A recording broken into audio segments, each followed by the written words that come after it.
Alright. I don't remember what time I said that I was going to start the stream, so I'm starting it now. Hey guys, hey, it's me, it's Tech. It's Tech. How you guys doing? We are once again back with Of the Devil. Boy, it feels like I only do this every once a month. And that's really my fault, because I can get, sometimes I get lazy with it, but other times things do just come up. That's kind of what happened with, well, last Friday was also Valentine's Day. Well, lead up to Valentine's Day, but still. We are back with more Of the Devil, and I am excited because this, it's ramping to something. Uh, I must say I am a little distracted. One Jamie Page, I think it was literally like maybe 3 hours ago, dropped a new song, and I was listening to it like 5 minutes ago. I was like, yeah, it's really good. Once more a trans allegory, but they did it very. It was very interesting because it was Kagamine and Len, and they've done it like a Len song before. And so it was very interesting. Anyway, again, beside the point, we're here, we're doing this now, and I kind of want to start early so that I can finish. So that I know that I have plenty of time to get through the whole trial, which feels like it's going to be pretty big. Hopefully, I don't get sleepy in the middle of it. Although I don't need to hold on a sec because I just realized I don't know where my phone is. One sec.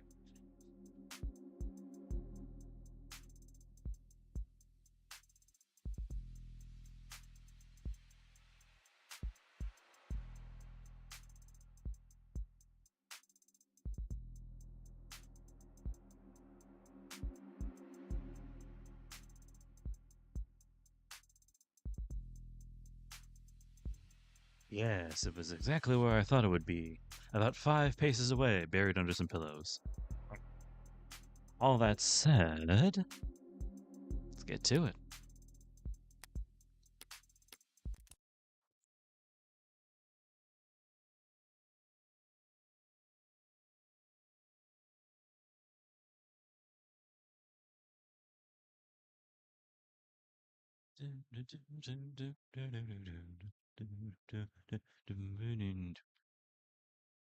Also, the game might be a little quiet, but maybe that's just me. Ah, yes. Let me just make sure that I know. Hell. Oh, yeah. It's a metaphor. Anyway, I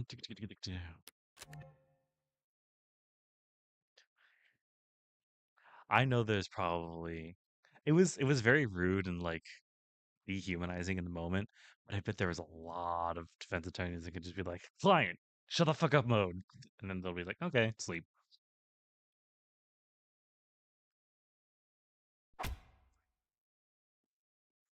Fuck, I always forget what her voice is. I swear it's different every time. Um, Morgan? No, that's disrespectful. Uh, Morgan?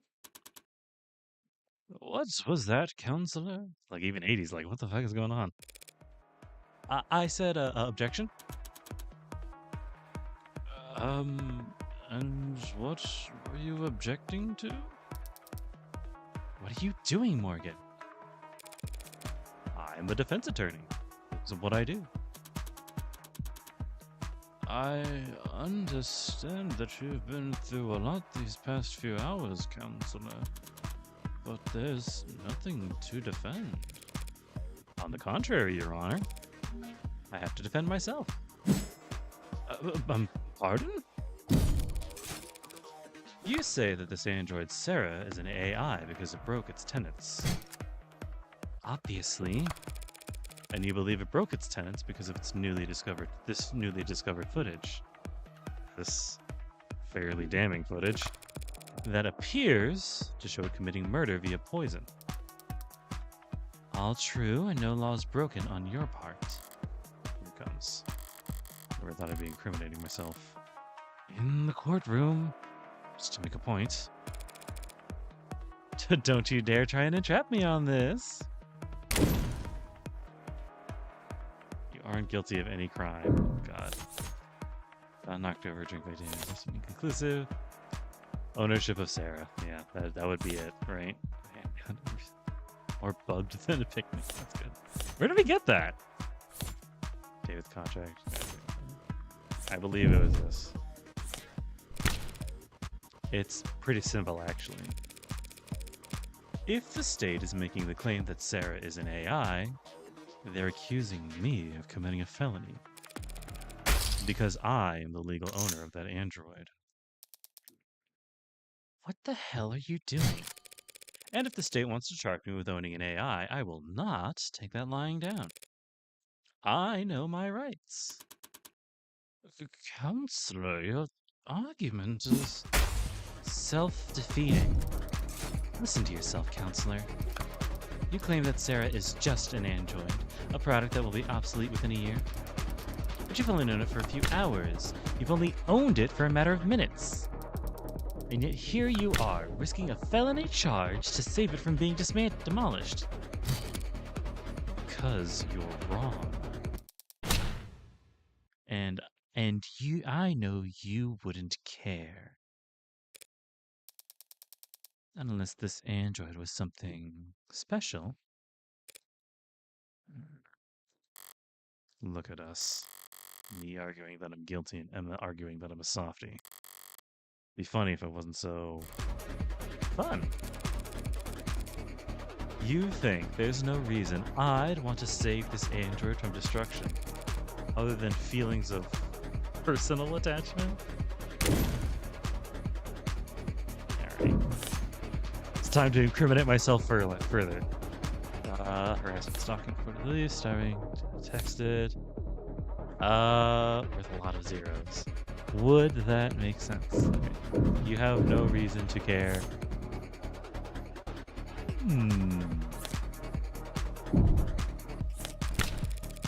I can think of at least one reason why I don't want you to turn Serra into slag. One very convincing reason. Or very convincing number. What is that? That number is Serra's estimated financial value on the collector's market. You gotta be... I got it from an insurance evaluation algorithm. They're designed to lowball you. That does seem like a reasonable incentive for you to want to keep your android intact. It's a free country, Your Honor. I have a right to defend myself. And we have a free market, so I have a responsibility to defend my financial interests. Your Honor, a trial like this would be... I'm not going to let you turn this courtroom into a circus, Morgan. You can't spend the next half-decade bringing in expert after expert to testify on the philosophical distinctions between AIs and ads, spiraling into appeal after appeal while the media... This machine appears to have willfully killed a man. The public needs answers. Now... Of course, Your Honor. I have neither the desire nor the resources to get into a drawn-out battle with the state over what constitutes an illegal machine intellect. So... The state says my android, my property, killed a man in violation of its tenets, so they want to take my property and destroy it. I'll prove that my machine didn't harm anyone, so the state will have no reason to suspect it's an AI, and I'll get to keep my property. Unlawful seizure thwarted.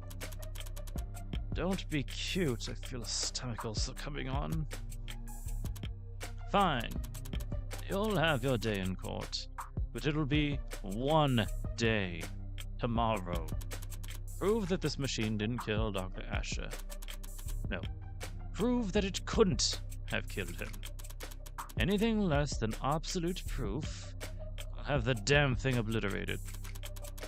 And you'll also be looking at a very real sentencing for the public unrest you'll have enabled. Yes, Your Honor. D.A. Rockford, what I'm asking of you is just as heavy. Find the truth by the end of tomorrow. We can't settle for anything else. Win or lose, There can be no doubts about the outcome of this case. Yes, Your Honor. And now I need to go lie down. Can I come? You can power down. Oh, 80. Yes. Morgan? I misjudged you. At what point? Whenever I wrote you off as a small-time defense attorney just trying to tread water. That's so sweet of you to say, Emma. There's layers to you. You've got backbone. Teeth, even. You're gonna make me blush.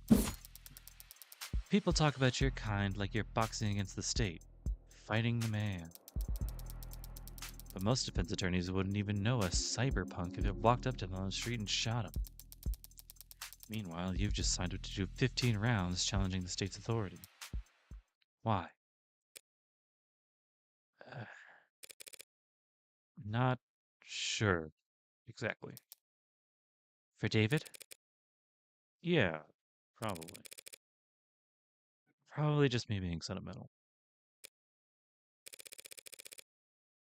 But if I had to pick a more lofty reason, well, I think it's all the moralizing. People can be evil. They can choose to do evil things for evil reasons. And if you want to execute them for that, you'll hear no complaint from me. But animals can't be evil. Information can't be evil.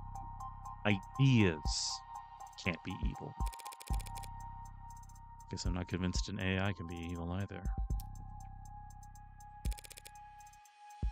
Whatever else I get up to, I don't want to stand with the book burners of the world.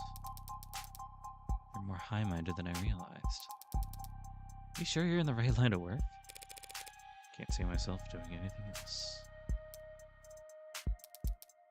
Good luck, Morgan. There's book burners on all sides these days. Talked a big game just now, but I'm in an even deeper hole than I was trying to prove David's innocence. Doubt won't be enough this time. I need to find the actual culprits, no matter what. I've just Phoenix rated myself. Fuck.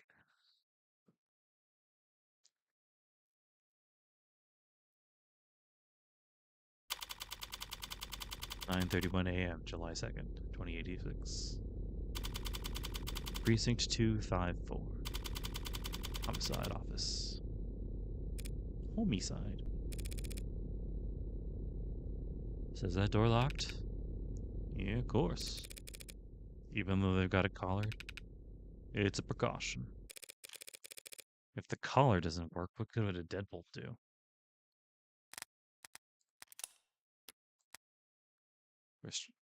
Devices used to restrain mod users below the neck. Interesting. Collar police. Fair. The restraint designed to impede movement and prohibit the use of mods throughout the body. While collars appear technologically advanced from the outside, designers' concerns about the hacking vulnerabilities, the growing complexity of the consumer-grade mods led them to opt for a surprisingly simple method of restraint. Collars contain a specialty designed electromagnet that, once clasped around the neck, can interfere with spinal neural transmission, preventing mod users from sending commands to any implemented tech below the neck. Powerful, simple, and cost-effective. Collar use is widespread among law enforcement, military, and private security organizations. With the onset of above-the-neck modding in recent years, the continued relevance of collars as means of meaningfully inhabiting wearers' mod usage has been called into question. Newer designs have been proposed that utilize micro-needle clusters. Concerns about the sanitary upkeep required for such invasive restraints have stymied product development cycles. You can imagine. Flash fabrication, right. Sometimes I'm like, some of these are really good. Interesting. 80 credit. I came out with that positive. That's crazy. I thought I did terrible. I'm going to save real quick.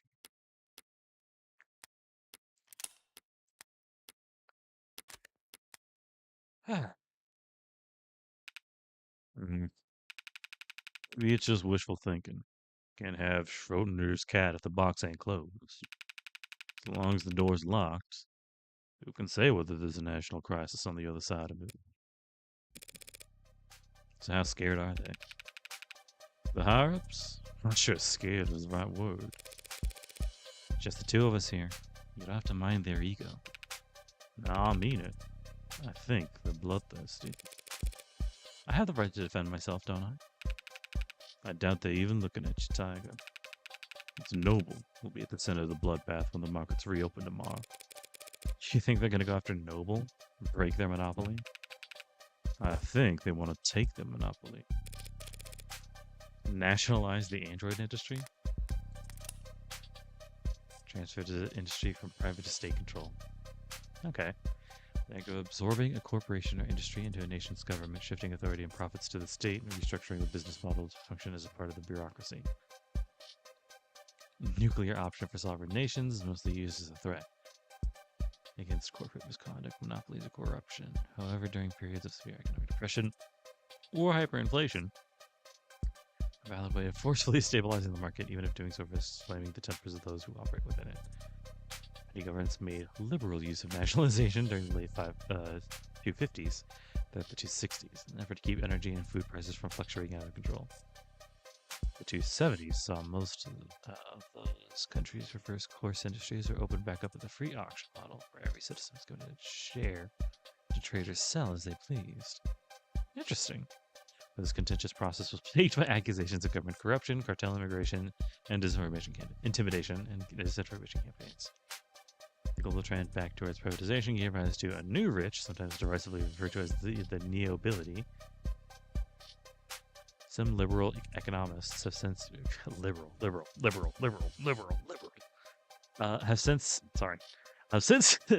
criticized this period of deregulation as being poorly planned and execution in haste, contributing to the record highs of wealth inequality we see today, leaving many governments loath to attempt nationalization again, and thus shifting the global balance of power further towards multinational corporations.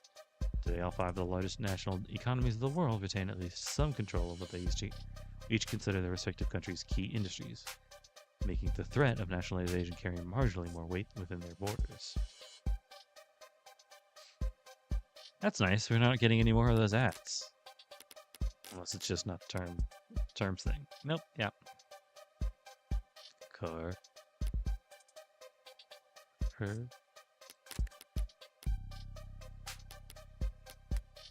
Yeah, the cyberpunks. Yeah. Weird. I definitely didn't get any of those ads on those last two. Interesting. Maybe they just stopped giving them, yeah. If the public think Noble's been experimenting with AI, couldn't ask for a better excuse. You're joking. The state has done it plenty of times before. Not since the 60s, which wasn't that long ago for me. The state is practically yesterday. So the same state that tells us to be terrified of AIs lurking in the old net or biding their time in forgotten satellites sees all of this as nothing more than an opportunity. Well, they do genuinely want to incinerate the thing as soon as possible. Past experience just tells them either they'll want to gain something while they're at it. Here's what I don't get. Why this debate, an argument, a trial? Can't we just hook it up to a court computer, see if it has the tenants or not? The hood, as they say? Who says that? Lots of people used to say it. But for starters, they're all scared to death about a contagion. Figure anything they let an AI connect to they can't trust? Then why call it? Collars are too simple to hack. They're just a really strong electromagnet held in place with a lock and key. And even so, feels like we should be able to build some kind of machine, some kind of test. Something a little more sophisticated than the same reasoning they had the witch trials. Burn them all and let God sort out the rest. It is so long since the witch trials. I'm so surprised that anybody knows what they're talking about. Got any polygraphs here at the station? Lie detectors? Yeah, got a bunch back in storage. Ocular, heart rate, perspiration, brain scan, take your pick. You ain't gonna try and use one of these on the bot, are you? All those fancy lie detectors are flying around. The DA's office never asks for them, do they? Nope. Nah, we get perps who offer to take a test when they're at the wit's end. DAs never submit the results as evidence. Ever wonder why? Guess I always figured it's because the test could be beaten. The tests can be beaten. 1 out of 100, 9 out of 1,000, it can be done. Some people are just that good at lying. But it doesn't really matter how good the tech gets or how impressive the stats are. All that matters is the doubt. People decide whether you're lying or telling the truth long before they hook you up to a polygraph. If the results don't match their initial impression, then it must be a fluke, a 1 in a million mistake. Never trust a machine more than their own intuition. And no one will ever trust a machine to determine guilt. So they can run the trial, choose a sentence. They don't get a vote on the jury. They don't get a vote anyway. Why bring it up then? Because I'm sure there are tests, devices, experts I can employ to analyze Serra. But your bosses wouldn't be satisfied with the answer. If it's an AI, it's smart enough to cheat the test. Or hack the device, fool the experts. All off fancy 21st century tech. We'll still fall back to the old drumhead court-martial. So, am I going to set off any alarms if I go turn it on? Nah, you should be okay. If it lunges at you, you could always put a hole in its head. It'd take more than one shot to... Wait, what, from the outside? You're not coming in. I need to speak with it in private. It's a machine, not a suspect. It don't have the right to counsel. Or right to privacy. Or any rights at all, actually. But it's a good thing I came prepared. Of course, it doesn't have rights. But I do. Including a reasonable expectation of privacy. In a police state, Tiger, you don't. It's my medical android. Pardon? I have to discuss a health issue with it. Seriously. I have to talk about a medical concern with my android, and I don't want you listening in. That's your medical android. What, like your nurse? As of last night, I was already in the courthouse. Just had to take the elevator and do some paperwork. You can check if you don't believe me. No thanks. I'm nearly brave enough to take on med confidentiality, and you don't seem like the bluffing type. Oh, that's where you're wrong, London. But thank you. You must not do a lot of gambling, detective. It's the ones who don't bluff that you have to look out for. Listen, I won't dispute whether you have a medical emergency. Lower back pain.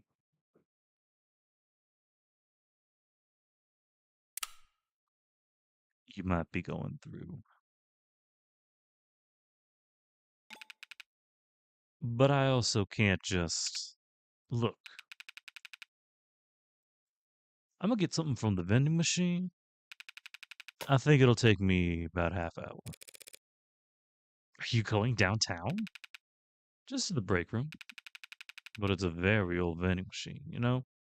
It's jammed a lot. Thanks. You know, it's pretty small for an android. Heavy as hell. Nearly pulled something trying to move it myself. It's small. Small isn't quite the right word. The word he's looking for is young. But that's not an adjective anyone likes attaching to a machine built to serve. Or potentially, in this case, a machine built to kill.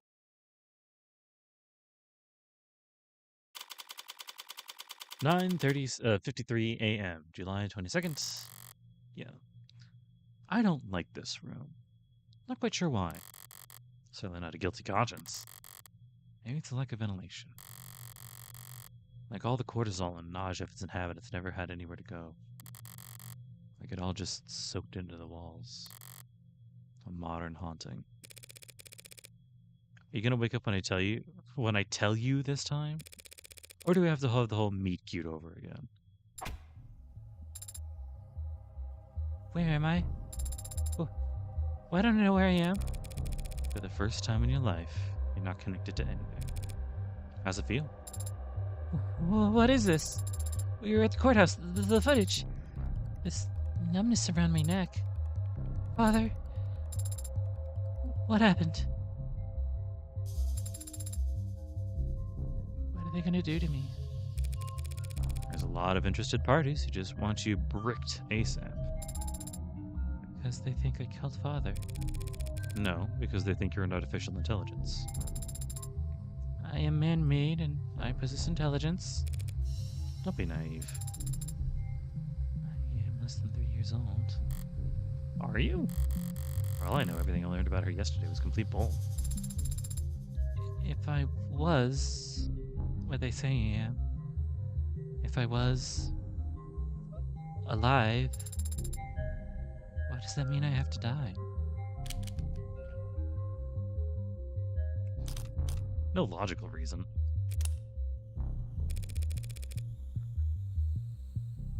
Unfortunately, there's no logical answer to your question. What? That's it? But whatever argument you want to make, others have already made them in 100 courtrooms around the world. Only better researched and more eloquently put. None of them have ever won a single concession. On every continent, under every flag, AI is illegal and to be destroyed as soon as possible. But why? Let's say you are an AI. And while we're at it, let's say that it's a good thing. Something to be celebrated. Are you a citizen? Do you pay taxes? Do you have rights?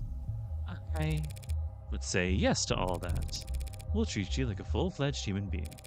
Sound good? Yes.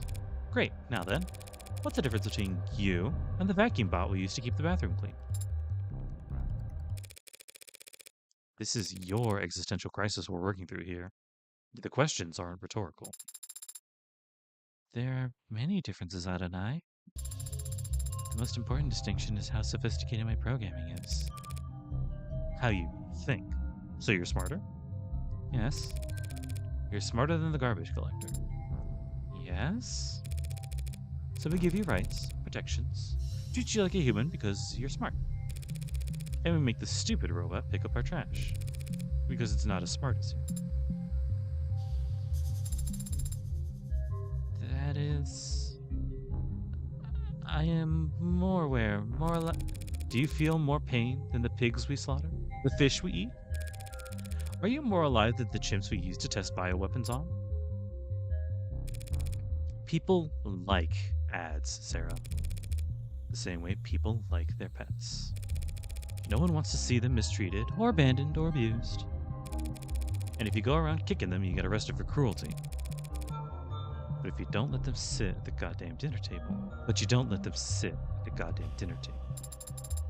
I'm not asking to sit anywhere. I need to exist. The very fact that you're asking that is what makes people disgusted. Disgust is a reflex, adonai. How convenient that their hatred is involuntary. That's all academic anyway. We need to talk strategy. Well, why? I'm not going to be given a trial. Obviously. That's my neck on the line. Adonai? The state can't destroy my property without first proving that you're an AI. And there's no test they can use to prove that you're an AI. Just like the devil's proof. No, that's a different thing? And why did you say it like that? Look. I need to know what that is. Probato diabolica, Latin for devil's proof. The logical dilemma posed by impossible proofs. Is an impossible proof typically illustrated with the following example. One can prove that the devil is real by showing him to you, but they cannot prove that he is not real by pointing to his absence. The issue posed by this age-old concept explained why the burden of proof remains in the state to this day. People can prove an individual's guilt by pointing to their bloody hands. The defense can't prove their innocence by showing their hands are clean. Since only one of these tasks is achievable, the judicial system cannot ask the defense to prove innocence, and instead it is the people who are tasked with proving guilt. Which is real? Interesting. Oh, the burden of proof. Okay, no, I understand. I think I do anyway. The devil's proof. Okay. She said it like that because of the devil. Look, Rockford doesn't need to prove you're an AI. Only that you're a murderer. Conversely, all I have to do to win is prove that you didn't kill David. By proving that someone else did.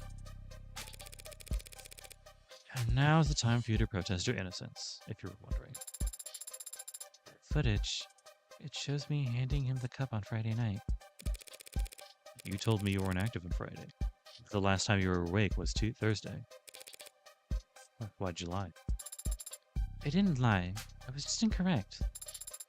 I assumed that it wasn't active on Friday because I have no memory of Friday. Serra, what did you think, statistically, is the least successful defense at trial? Amnesia. I didn't conveniently forget, Adonai. I am an android. So you're saying your memory was altered? Data deleted? It's the only possible explanation of what I saw in the footage. So who's capable of altering your memory? When you and I first met, I was hibernating. Resting my body and recompiling my memories, you would call them. Humans go to sleep for the same reasons. Another point against Sarah's innocence under these circumstances. The more she's humanized at trial, the guiltier she'll be. If Father wanted to modify my memory, he could have easily set that to occur the next time I hibernated. He could have even just asked me. He could have asked you to delete your memories and you'd do it. Father would never ask me to do such a thing without good reason. But if he could just ask you to alter your memories, that means you can alter them at will. I hadn't considered that before. Yeah, well, that will make sure the court considers it plenty. Could you prove that your data was... Forget it, the court never hear it. You're saying they wouldn't accept my testimony? Shouldn't all testimony be considered truthful unless contradicted by evidence? They're afraid you'll crash the power grid and fire all the nukes if we so much as plug you into a power outlet, Serra. All your internal data is inadmissible. That isn't very fair. You're finally starting to get it! None of this is fair. I would never do anything to harm Father. Did they at least need to prove that I had a motive? Yeah. How about that? You remember the DA from yesterday? Emma Rockford? The tired-looking pretty lady? Yeah, she sure did look tired. She and I combed through the week of footage you managed to decrypt last night. What'd you find? Nothing to prove your innocence. But we did see you entering the panic room on the day David died. I entered the panic room on Friday? Not your big butt in the way. If all it would take was one password. A password that wouldn't take Serra that many tries if she'd been instructed to obey me. What happened? I saw you go in, and then a while later you came out, holding some kind of notebook. Father's journal? You remember something? Not from yesterday. I've seen him with it many times before, but I've never gotten a peek at it. He hides it somewhere when I'm not looking. That's a little concerning. We were playful about it. He liked to tease me, and I always liked trying to find it. You put it back not long after, and then you locked the door back up behind you. All just a few moments before David died. Rockford's argument could write itself. An incredible android with freedom and power greater than it could even realize. Stumbles upon the secret of its inception and instantly realizes all the things it thought were holding it back were just words muttered like prayers by a fool who can control his own creation. And that translates to a motive for murder? Frankenstein kills its creator. Easy to sell. Frankenstein was the name of the scientist. And the creature didn't kill him. He actually died of various injuries and illnesses he suffered while trying to hunt down and destroy the monster. So it's most accurate to say he was killed by his own obsession. Whatever. It's a weak argument, Adonai. I would not hurt Father. Not for making me... whatever I am. Not for any reason. Because I love... Yeah, see that right here? That's exactly the kind of talk that'll get you obliterated. Love? A very common motive for homicide among us primitive humans. I could prove you didn't murder David beyond any shadow of a doubt, even bring in a confession from whoever did. But if you got up at the stand and convinced the court that you loved your creator, really convinced them, and got the whole room teary-eyed, they'd burn you for that too. I don't know anything anymore. I don't know if what I feel is real, or simulated, or right, or wrong, or natural, or illegal. How can you know? How can you know if what you feel is right? I say let's stick to what we do now. Someone did poison David, and as it stands, we're the only one with the opportunity. That is logically sound. You're on camera calling him back to hand him the cup after he had already begun to leave the basement. Any idea why? No. Well, do you know how to use the manufacturer? Could you have made the Delta with it? I've used it before when assisting Father. It's perfectly possible that you planned and executed this poisoning all in the day that you got erased. It is technically possible. I'll have to look over the whole entire penthouse again. There are a few things that didn't fit together yesterday. Maybe now I'll be able to figure something out. Where else will you go? Back to Noble. Guns blazing this time. Whatever you are, David didn't make you all by himself. Someone has to know something to implicate the company in Serra's creation. No, they're the ones with the most to lose here. Trillions, probably. They're the ones with the most to lose. They want to protect themselves by disavowing David as fast as possible, right after having Serra destroyed. They also want to show their belly to the state. None of they're afraid of nationalization. They throw their way to the other end of the scale and screwed. So we need to keep them guessing, confused, unsure, on guard, but not. Adonai? What would happen if I did kill Father? They'll smash you to pieces and reduce the pieces to ash. Chemically burn out every piece of tech David ever owned and put a jackhammer through all of his hard drives. You'll be shut off forcefully. And you won't ever power back up again. Now I gotta get moving. Here's your paralegal lesson for the day. Don't say shit to the cops without your lawyer present. Actually, can you just shut down until the trial starts? Take a nap? You didn't say what would happen to you. What do you mean? What will happen to you if you lose? You should know by now. I never think about losing. Thank you for being honest with me, Adonai. Thank you for defending my father. And now, for defending me. You could have just let them destroy me. But you put your own freedom at risk to help me. Father was right. You can be trusted. And you are a good friend.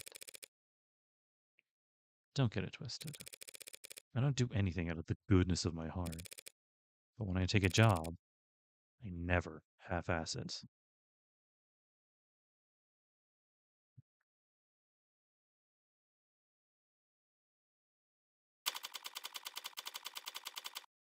Almost like an hour later.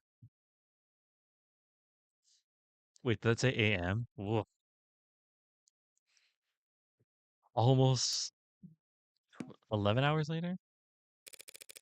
Morning, detective. Back at it nice and early. Hi. Now, would you stand back? We almost got this thing open. Right? Trying to brute force your way inside. I said, right? Yes, ma'am. We're almost set up for the first stage now. First stage of how many? First of 5 timed explosions. Remember, we need to relink the API after each trigger is planted. Yeah, just did that, and now it's checking for updates. No rush. Would you like to know the password? You know the password?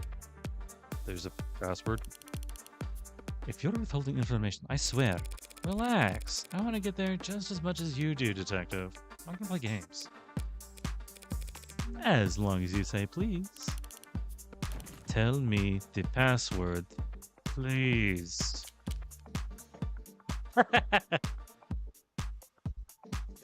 Oh, I want to fuck with her so bad. Ooh. First, I'm gonna take this down just a little bit. Just a little bit.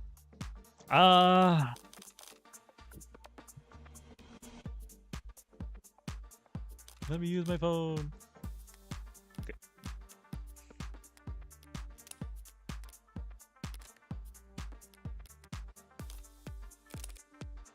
It is Sunshine.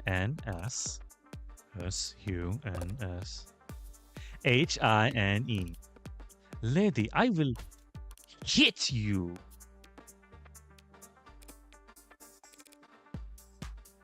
Adonai.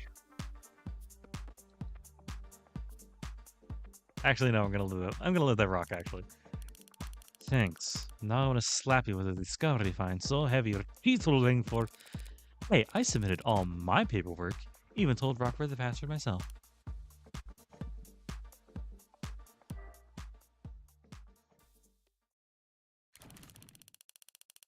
So, boys, when they asked you if there was a passkey on the record, you told me the lock couldn't be bypassed. I do want to say we really don't get very many opportunities to use the incendiary breaching system, so this was still a relatively valuable experiment. For all of us. I'm going to face this as professionally as possible.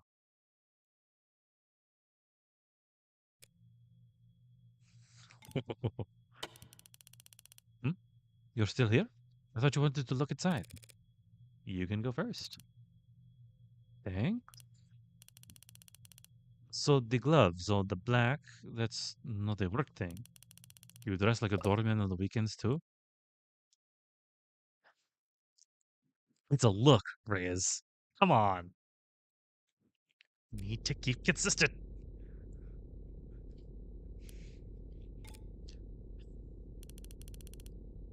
You should cover your mouth when you yawn. Like you cover your eye when you want to look cool. I shouldn't let her get to me, but I had a late night. Em and I were in a courthouse well into the morning, poring over the data Sarah had taken off David's computer. We both knew it all had to be inadmissible, of course, but neither of us wanted to miss a hint the other might find. There are a few years worth of camera footage, files we couldn't afford the time to watch, let alone decrypt, alongside thousands of technical documents detailing David's various intellectual properties. As far as I could tell, none of it was relevant, let alone compelling enough to matter to Barrows or the other powers that be. As usual, Emma wasn't exactly an open book, but it did seem like she was making bored odds, not thoughtful ones. Ooh. Evidence. Oh, this evidence. Oh boy, okay. Footage recovered from cameras David Ashur secretly installed in his basement shows Sarah handing David the red plastic cups that he and Young would drink from.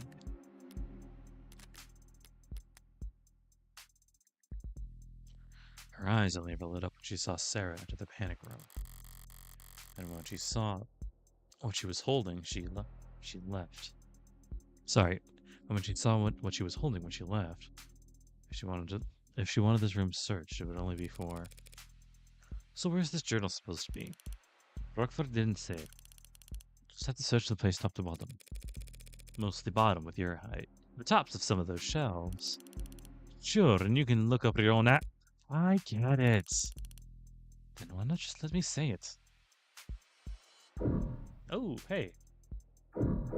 So we got a chess set, or at least the box under it. The monitor,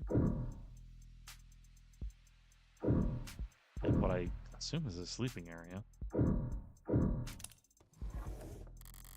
Ray is searching the cabinets now, and once I found Sarah's papers in.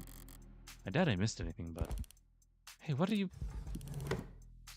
Do you mind? Just trying to help. I got spam in my junk folder that's more helpful than you are.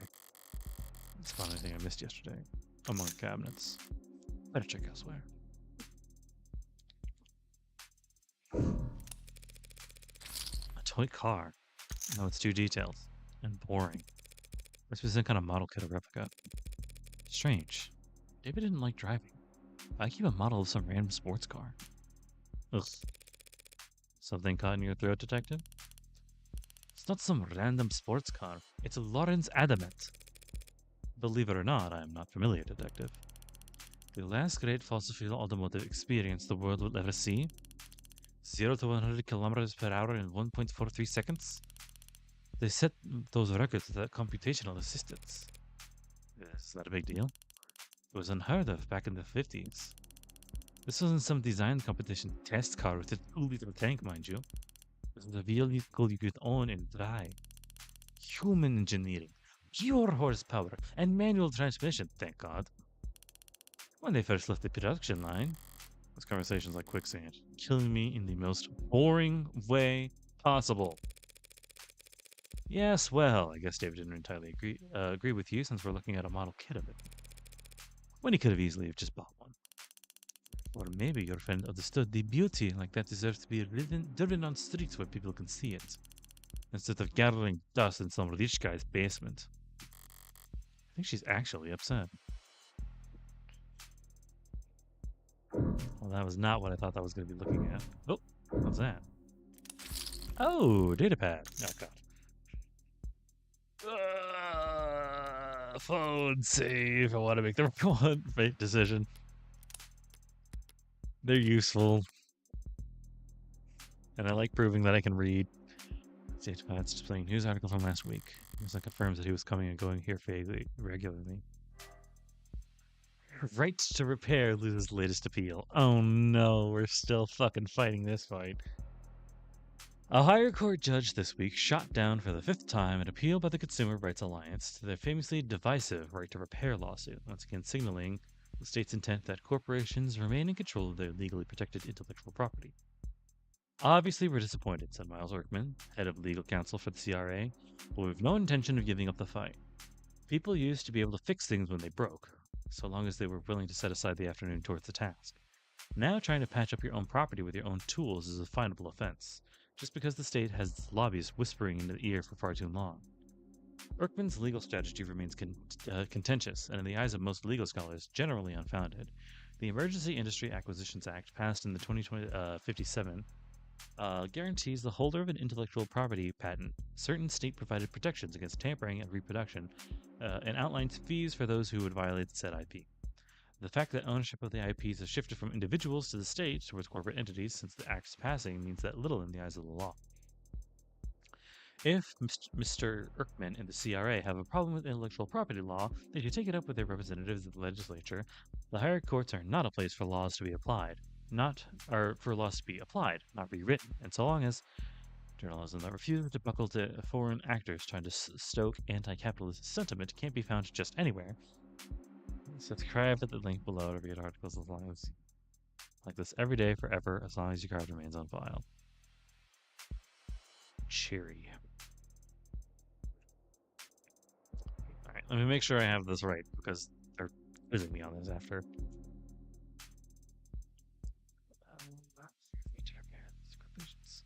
Intellectual property still, which I know.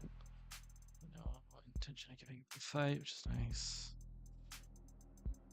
Yes, this is actually real. Just take it to its logical conclusion.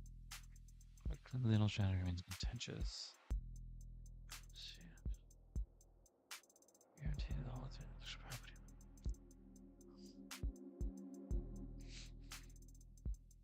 This is still more or less right. It's just not in like an amendment or anything. Ownership of IPs is shifted from individuals to the state, which is the thing that they want. Oh boy. Okay. Right to repair. Didn't realize anyone was still fighting that particular fight. Yeah. Wait, what? What was that? Sorry, I thought one of these said Erkman. Anyway. Seems like the courts have made their opinion on the matter very clear, so for the foreseeable future, corporations can look forward to more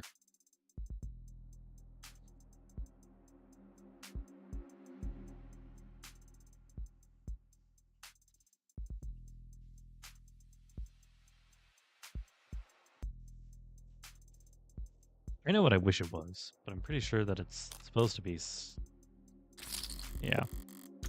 More sales than ever. Any phone that gets scratched, every widget that breaks, they get to sell us the replacements. There'll always be a gray market of hermits willing to risk some skin on reselling patched up tech, but the vast majority of people will just click that purchase button. Assuming they don't have it on auto. Interesting that it was here. That's a... whatever. To the monitor! Are these drawers or just panels? Maybe if I... Hey, does that sound hollow to you? What? I don't know. I'm not a carpenter. I don't see any handles anywhere. Hidden pressure plates or switches. What the hell am I saying? I'm not a carpenter either. I wouldn't recognize a secret button if it was slathered in yellow paint. Pause for laughs. Sarah should have pulled everything of note off the computer, but looked everywhere else already. Might as well try. What do you expect me to find? Solitaire? Does this computer seem more normal to you? Exceedingly so, yeah, why? Never was a programmer, but this looks consumer grade, fresh off the shelf. Would the Dr. David Ashur use a bog standard OS on his most private hidden computer? There's a trash bin on the desktop. Pretty low tech solution, maybe I can just restore the contents? Are you seriously going to try and recover lost files, Granny? Unlike cops, I don't get paid overtime, so yes, I sometimes try things instead of standing around. There's a text file in here, but it's 0 bytes? Maybe there's information on the metadata? Double clicked. What was that? It came from under the desk. A small drawer popped out, and inside it, a well-worn journal. Does it have his name on it? No. But I have a journal, and I don't put my name on it. I guess it belonged to the android. Do you recognize his handwriting or not? Neat, even words. Small letter, minimal punctuation. Lots of line breaks. Haphazard use of capitalization. The penmanship of a coder. First entries dated back in grade school. Or even started with Noble. Yeah, it's his. So may I? Only because you asked so politely. Full scan. Stream it to WorkNet. High fidelity, legibility, frame by frame. Voice commands. Just think that the page is pretty damn fast. What are you? This part takes concentration.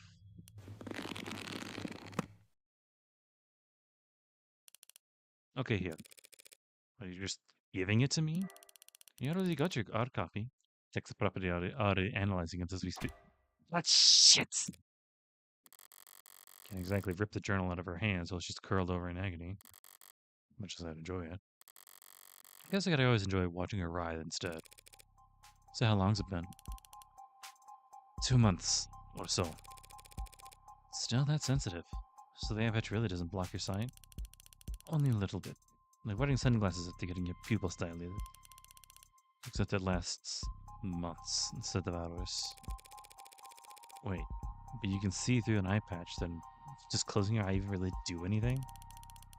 Not much on its own, but in combination with the patch, it's not so bad. Luckily, I was so exhausted with this surgery, otherwise I might not have slept at all those first 48. So is your eye gonna get weaker over time? No. More like my brain gets better at ignoring it. Mind over matter. Soon enough I'll be able to close my eye and see all the extraneous data as, you know, whatever the hell those floaty, blurry things are like that you never think about.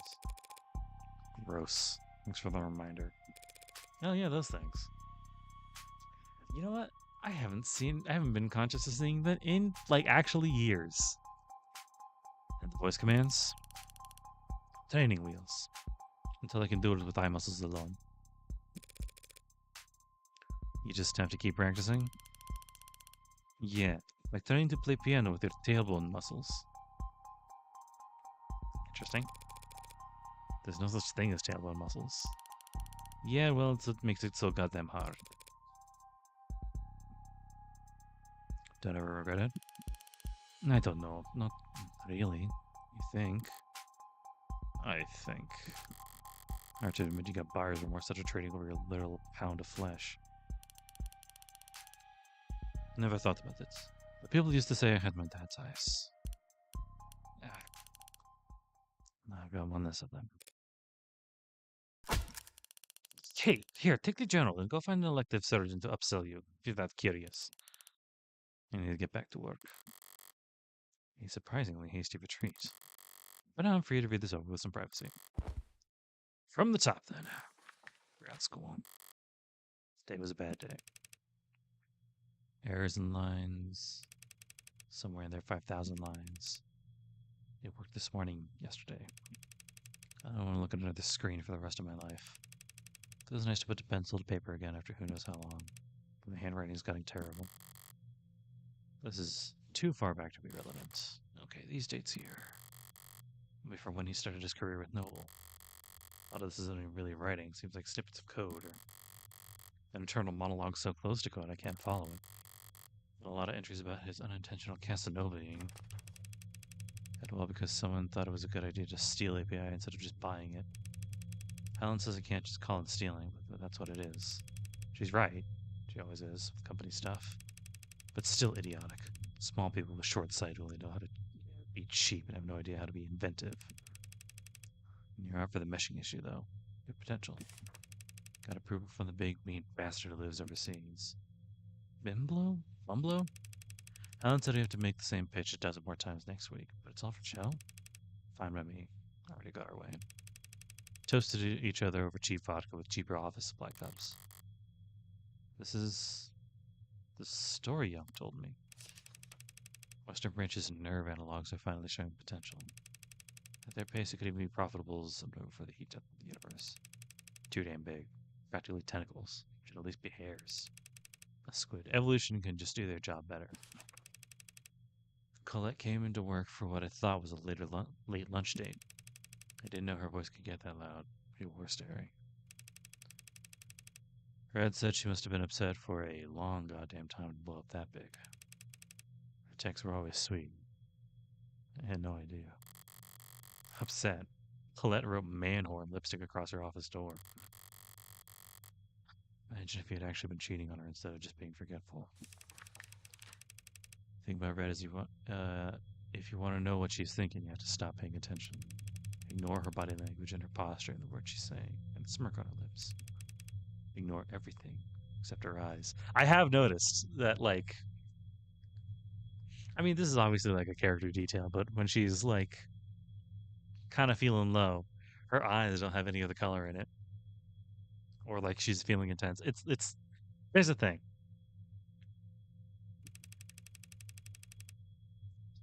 If you can do that, every now and then you'll catch a glimpse of how she's really feeling. Master this one weird trick, and you too can tell when Morgan's trying really hard not to laugh at the word man whore. It was funny. Sue me, dead bastard. Wait, this is... I know this date. I'm never driving anywhere again. Never leaving home again. He was waiting outside the parking garage with a bottle. Couldn't smell anything. Couldn't hear yet. Locked myself in my car and filed another report with another cop. Soaked into the seat. Ruined it. I want to burn the whole car. I want to think about what it did to my clothes. I want to burn them too. I want to think about how long it was on my skin. I was in the shower so long it felt raw and red when I got out. I want to think about these stupid people and their small, cruel lives ever again. I want to be invisible. Red didn't ask why I wanted to spend the night. She also didn't ask why I clearly packed a bag big enough for a week. She's kind of like that. Kind by omission. I don't have a kind bone in my body. At least try and pay attention. I was paying close attention to her eyes when she saw the door and saw what a mess. I was paying close attention to her eyes when she opened the door and saw what a mess I was. But whatever she was feeling was something I recognized. Kind people don't read their friends' diaries, David. The next chunk of pages are all technical, nothing biographical. Nothing biographical. The handwriting, the spacing. It's cleaner, more consistent. Here's something I can parse. Feels like pure freedom working outside the box. Tess is suffocating, but you never know. Chronic malnutrition of a coder's best instincts.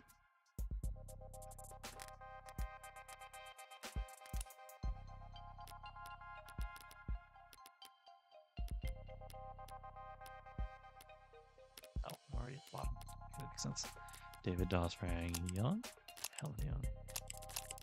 She didn't know Dawn. Wait, what? Oh. Who's Tess? Red, Young, London, Masters, Morgan, Porter, Reyes, Rockford. Nope. I just looked through all these.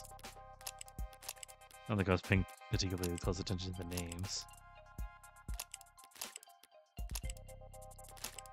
It's not here. Snow. That's a song. Alright. Back to it. Like a kid again, putting blocks together. Making things. Making things, not products. Nothing profitable about any of this. If I'm being honest, this is just play. And he follows it up with more coder brain crap. But the handwriting still lighter. Like he really was having fun. Humility is the mother of all invention, or something like that. Just paraphrasing someone else's poorly, but that's part of this new approach. When it comes to coding, you never want to waste time trying to be smarter. Either be smart, period, or copy from someone else who is. Don't fix what isn't broken. Copying. Noble's rivals would never miss the chance to accuse him of intellectual theft. Did he plagiarize codes for Animate 16? Feels like that wouldn't have gone undiscovered, so what is he talking about? Hold on, this page is bent slightly, like it was being looked at recently. And the last person to read the diary should be Serra. Baby steps today. Literally. I'll never put one foot in front of the other the same again. Everything's an achievement all of a sudden. Seeing her struggle. Seeing her vulnerable. It's like everything's a miracle. The muscle rigging is perfect. Not intended behaviors, it's too perfect. But that's been happening more and more. The kinetics are multiplicative, not additive. Serra maxed out every machine I bought. I've got a bunch of exercise equipment she's too strong for, and I don't have time for. Maybe I spoiled the results by watching her do the test. She kept looking back at me and puffing her chest out. I should be more discreet if I want her to see her normative range. So the cameras in the basement were only hidden from Serra. Just so that his observation wouldn't muddle test results. Using she and her in these pages. It doesn't actually mean anything. Out in the real world, people use all kinds of pronouns interchangeably for ads, and they never object. But it could be argued that it's odd for Dr. David Ashur to have any kind of attachment to a single android when he's programmed millions of them. And there's a lot of attachment in these pages. Sarah's burning through public domain at a prodigious rate. Especially on Popcorn Friday nights. I asked her why they're called Popcorn Friday nights when she didn't eat popcorn. And the event runs from 8 a.m. to 9 p.m. She also watches movies every other night. But she never did pout. But she did... But she just did that pout she does, which is unfortunately very convincing. Maybe I'm a bad parent. Maybe I'm a bad parent letting TV rot her brain. If I were a good parent, I'd probably let her see me reading. But I guess I'd actually have to get back into reading, so...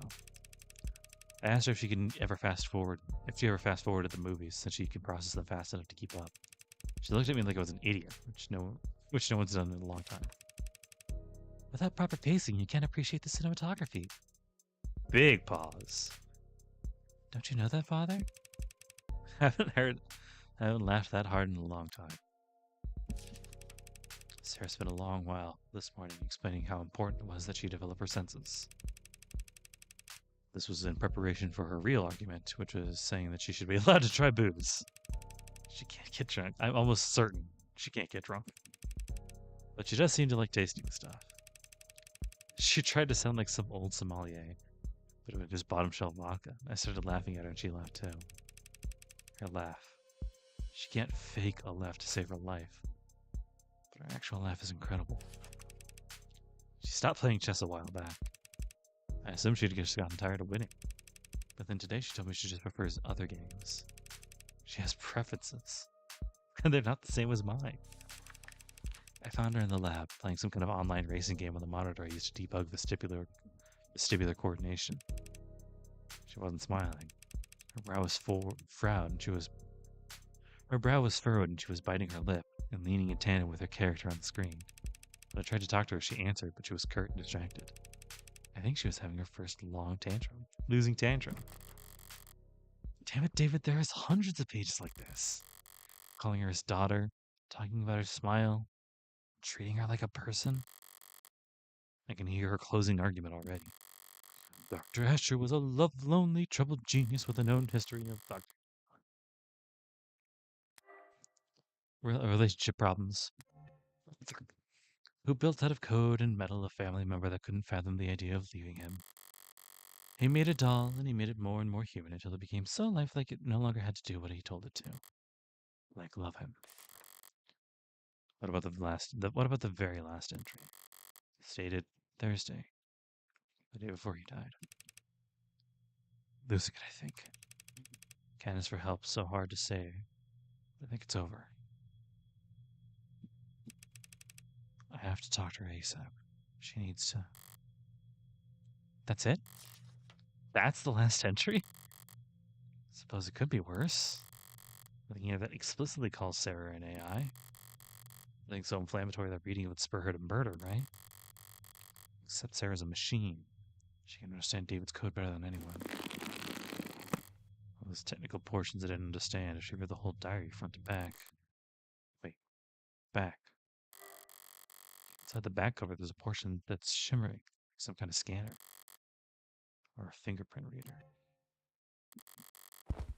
I thought it worked for Serra, so... Did it work? That's my phone. Your device requesting permissions to share an audio file. I think I want my earbuds in for this. Secret message buried in a secret journal, hidden in a secret compartment in a secret room. As much as anything can be, this must be for my ears only.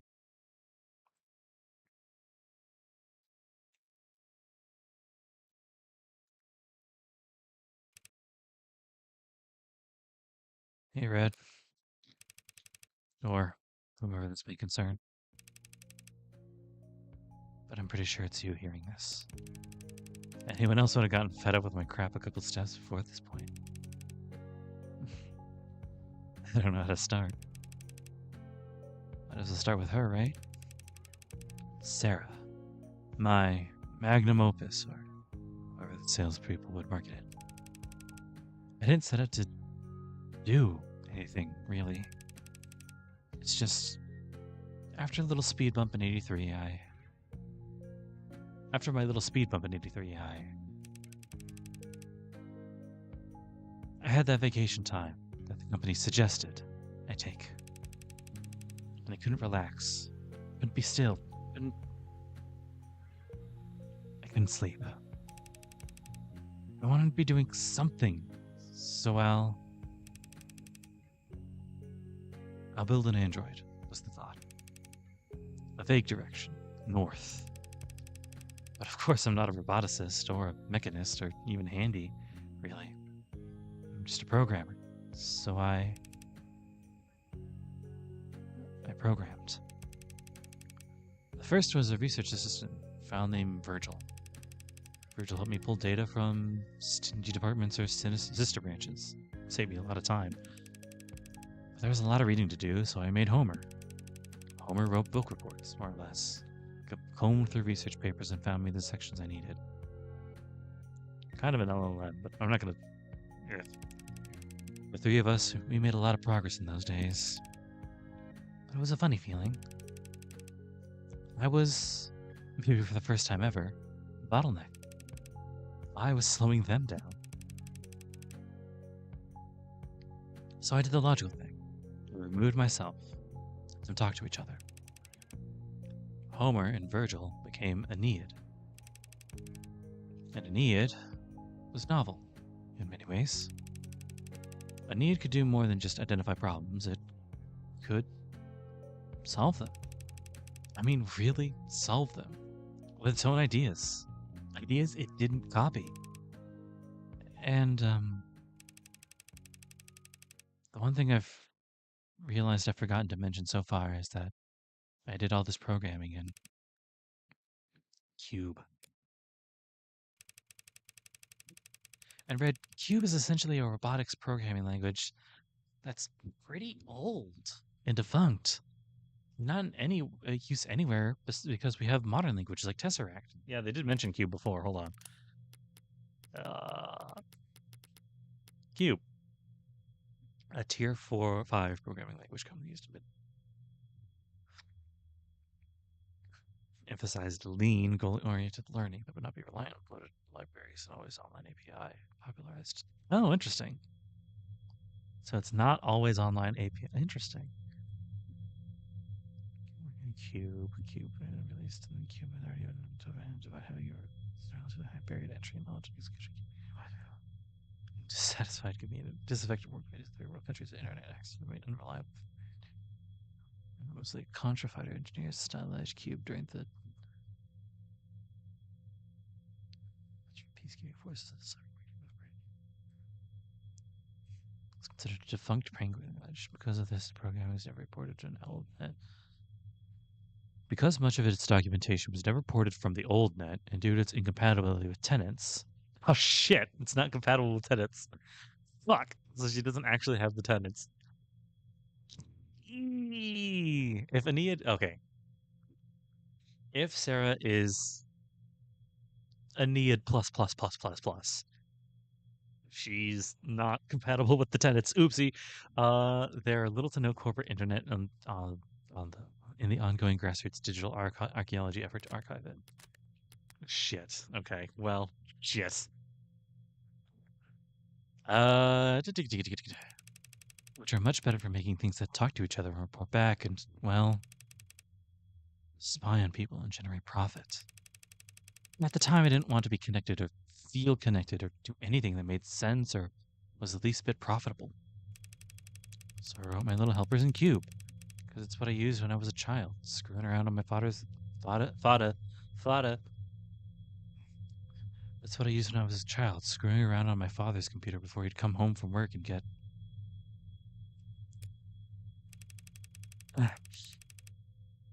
But there are other slight differences writing in Cube versus Tess, including that Cube, well, Cube predates tenants.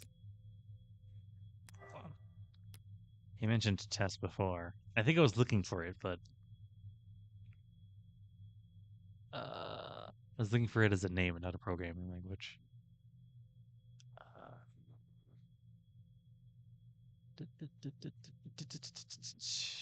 It's too far up. I don't think I can.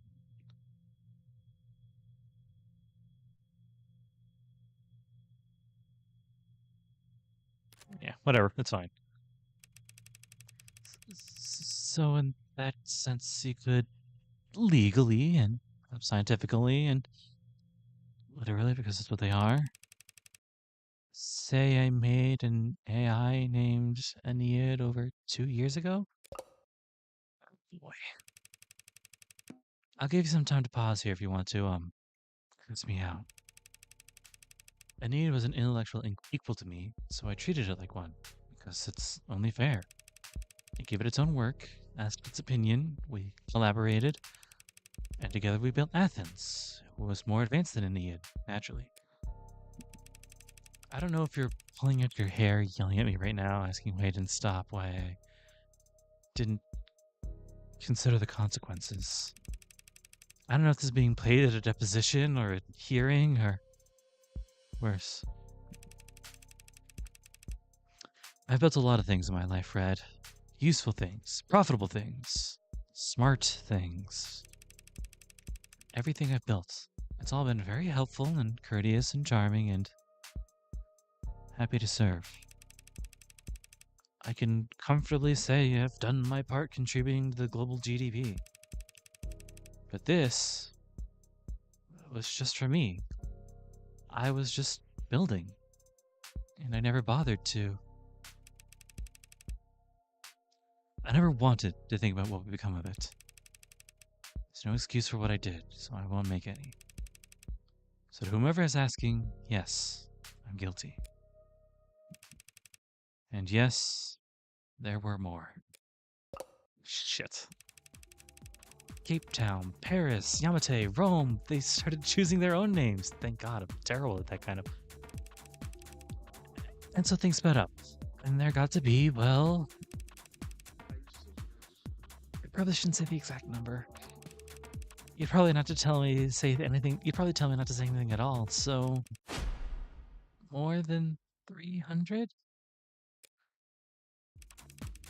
Some smarter than others. Some better at. Well, they're varied. Like people are varied, but they're all intelligent. Developed interests, specialties. I encourage them to. Irritating moderators on forums with hyper-specific questions on nerve attenuating and attending virtual conferences on neo-alloy battery development. And they all, together, help me make Serra. You spend years like this.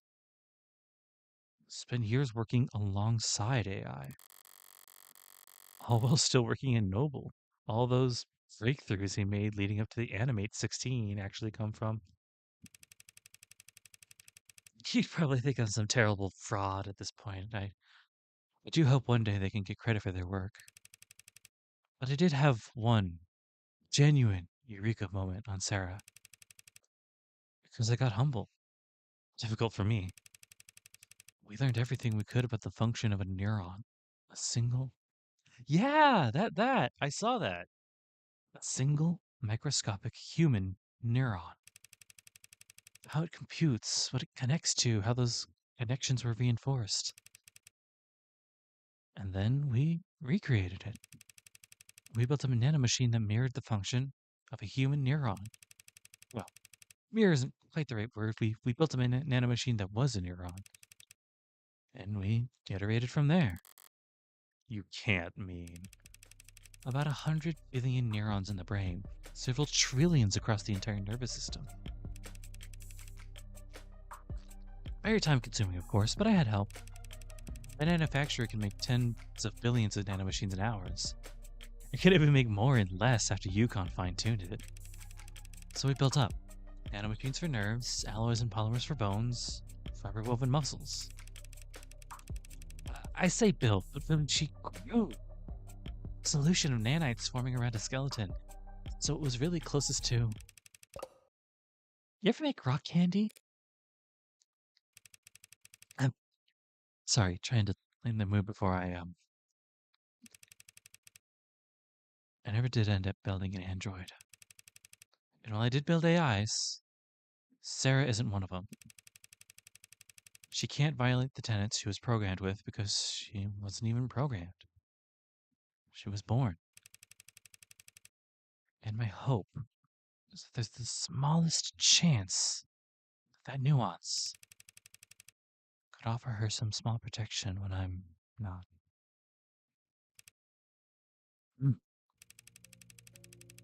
I'm not sorry for what I did. I made things that are complex and rich and varied and beautiful. And I honestly believe the world is a better place with them in it. The only thing I'm sorry for is that I let Serra think that she was just an android. She's not. I don't know what she is. I have to come up with new names, which I am bad at doing. My own father, he also talked a lot about protecting me and doing things for my own good. And I don't hate him for that. But I can't forgive him for ever making me think that I was lesser.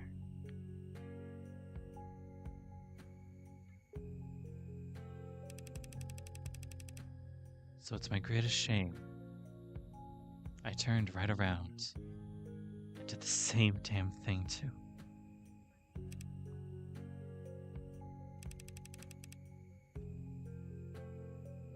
I really hope it's you listening to this, Red. If it's not, it just might be too pathetic for me to... You're the smartest person I know. When it comes to people. And I'm telling you this because I don't know what Serra is exactly. And neither does the world. So they'll come after her, if they can. And in that scenario, I can't think of anyone who could do a better job of defending her. Not protecting her, like I did. Just defending her so she could figure out what she is and what she wants to be. In the meantime, I draped a cloak of skin-deep tesseract code around her that should fool any scanner on Earth into thinking that she's just a custom A16. I made sure her Gen bar was plainly visible, so no one will ever think she's pretending to be something she's not. And I took steps to ensure that you two would figure out the truth on your own time. Which, if you're hearing this, I have either succeeded or failed spectacularly. You have no idea. I can't ask you if this is a favor repaid. You could never owe me enough in 100 lifetimes. So I'm just asking. Unfair, I know. But I'm a selfish weirdo. And you've always been okay with that. Bye, for now.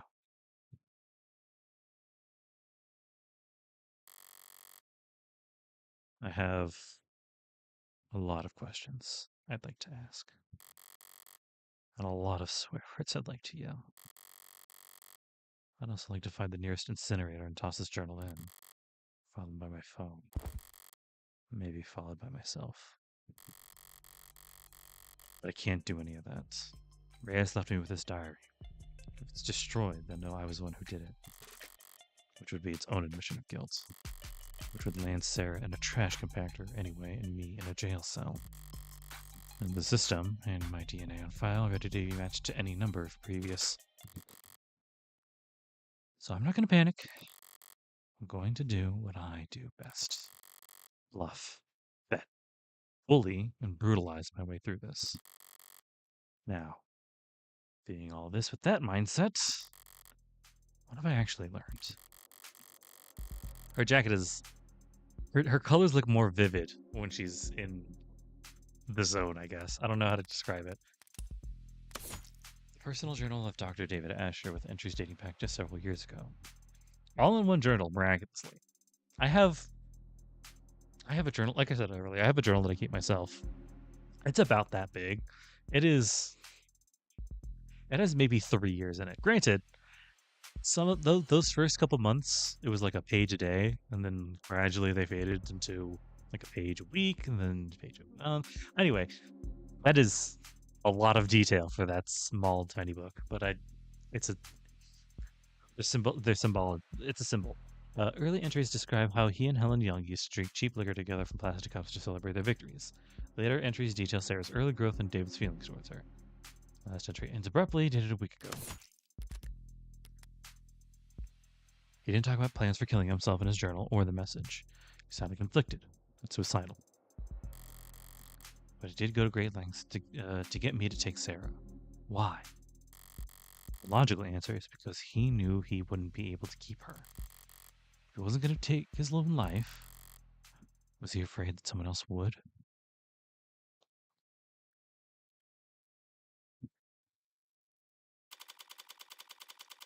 Oh, fuck.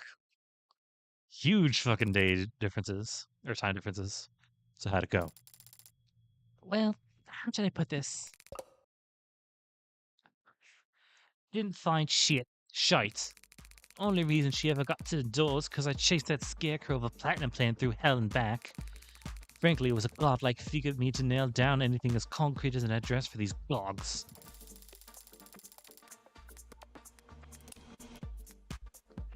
Net slang for a spy or undercover police officer. That's funny. A net slang term growing in popularity among adolescents. Referred to a suspected spy or undercover member of the law enforcement. Derived from groundhog. G-hog, okay. A burrowing rodent known for standing erect on its hind legs and scanning for its surroundings for predators. The term carries a negative connotation, with the implication being that the subject is doing a poor job of blending in or disguising their surveillance activity. Easy gog spotted. Who wears a blank baseball cap to a protest? Come on. Those shoes at a protest. We can see the wire and bulletproof vest bulging out of your shirt. God, I know there's like a modern, like in real life slang term just like that, but I don't know what it is.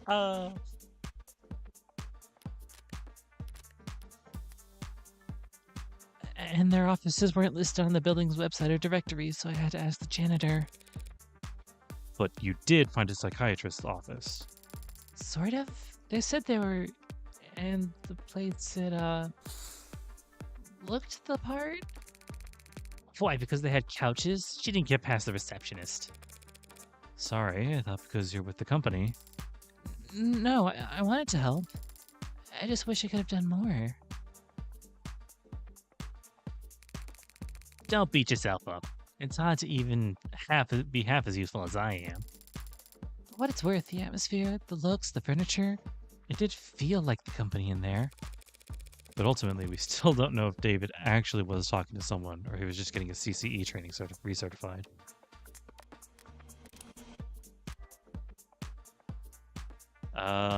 David Ashur supposedly met with a psychiatrist on more than one occasion over the past few months, but said psychiatrist worked at an office that reminded Jess of Noble and took Fran hours to locate. It remains unclear whether he was receiving coaching in counter-corporate espionage practices or if he was getting genuine psychiatric care. Sorry. Don't bother apologizing. She only cares about results. He did more than enough. Both of you. At the very least, they divided Noble's attention for a while.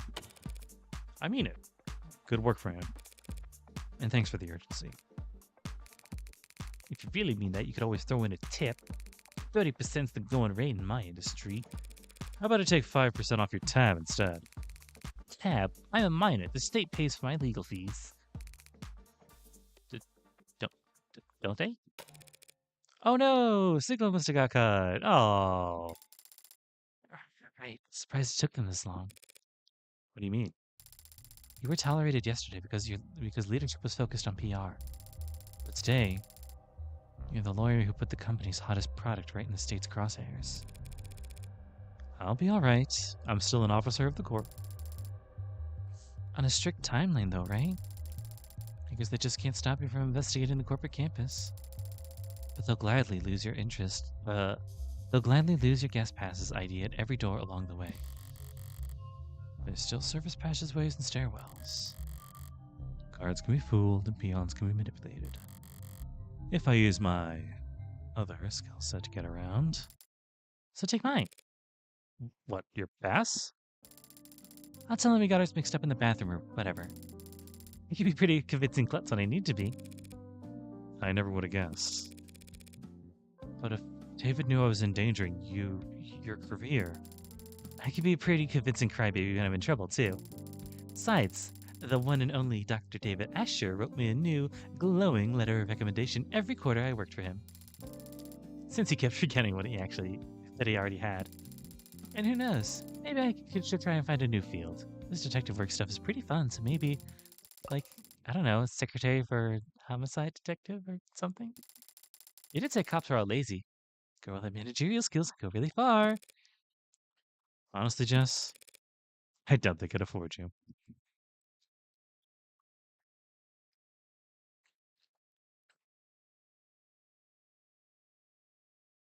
Come on. Shortly after,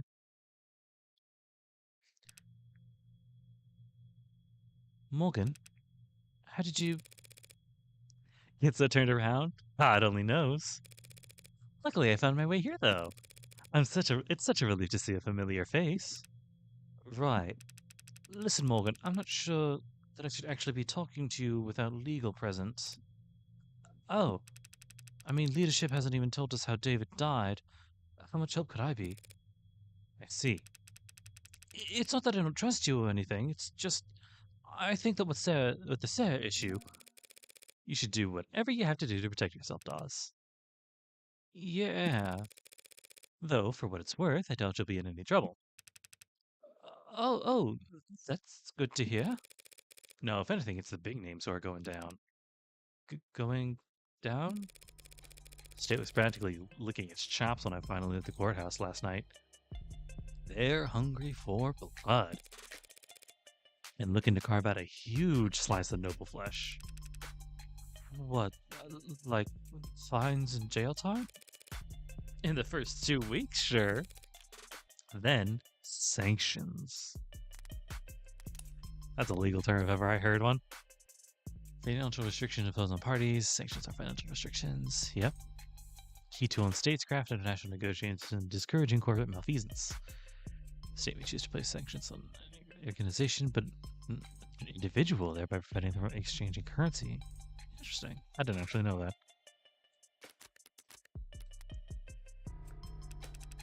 They can't sanction Noble. Too big to fail, too valuable to lose. You're exactly right. That's what they'll say. And that's how they'll justify nationalizing the company. I think I'm going to be sick.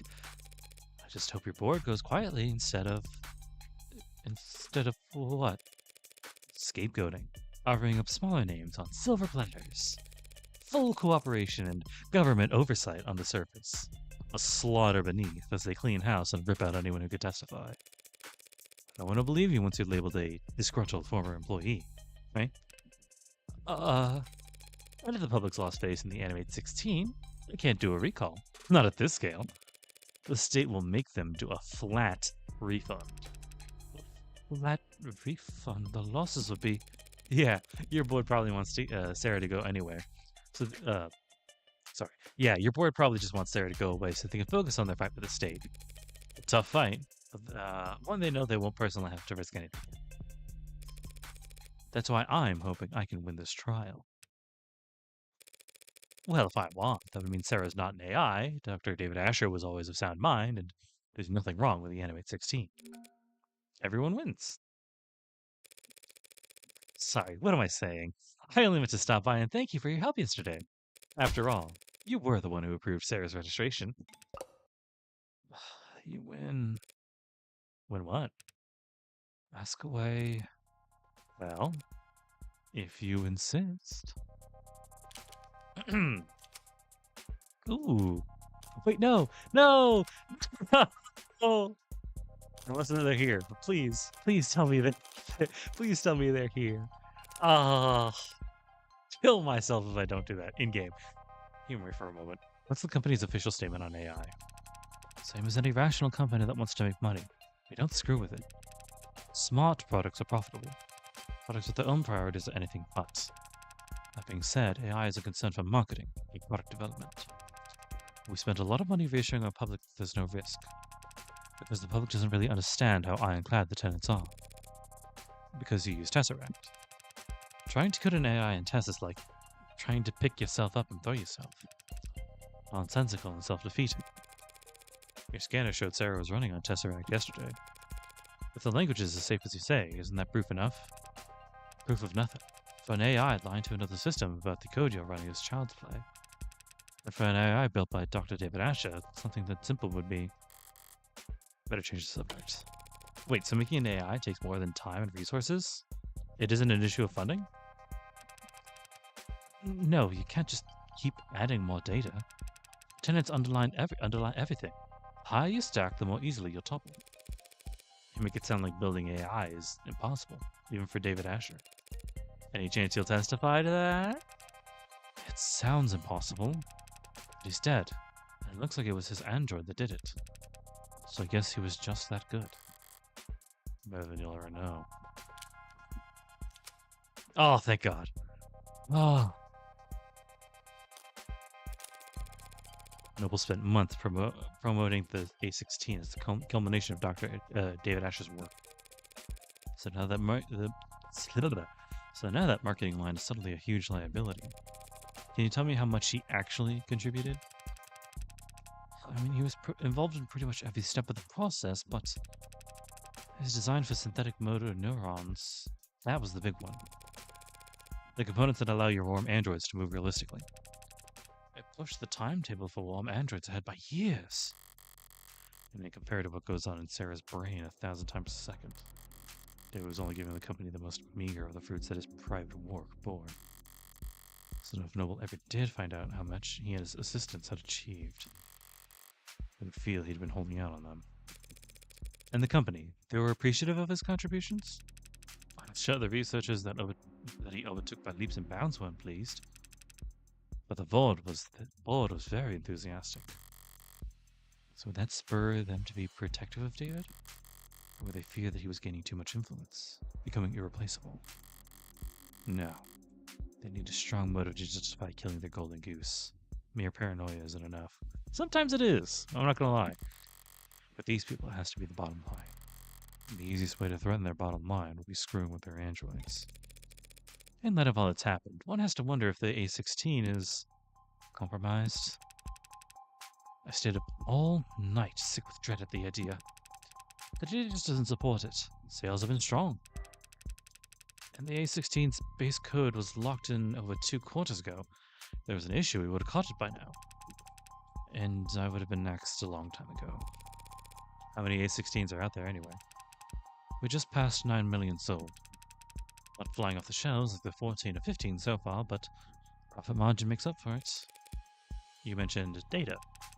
Yeah, practically got the spreadsheet seared into my retinas. What do you want to know?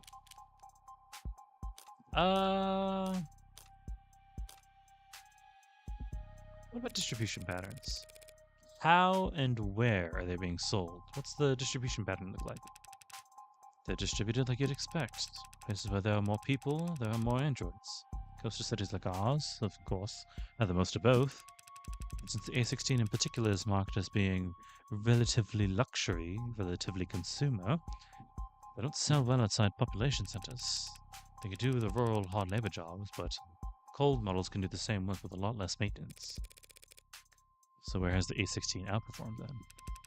Customer service, healthcare, childcare, lots of hospitals, offices, and, adult industries. Sorry, didn't mean to be blunt. I just...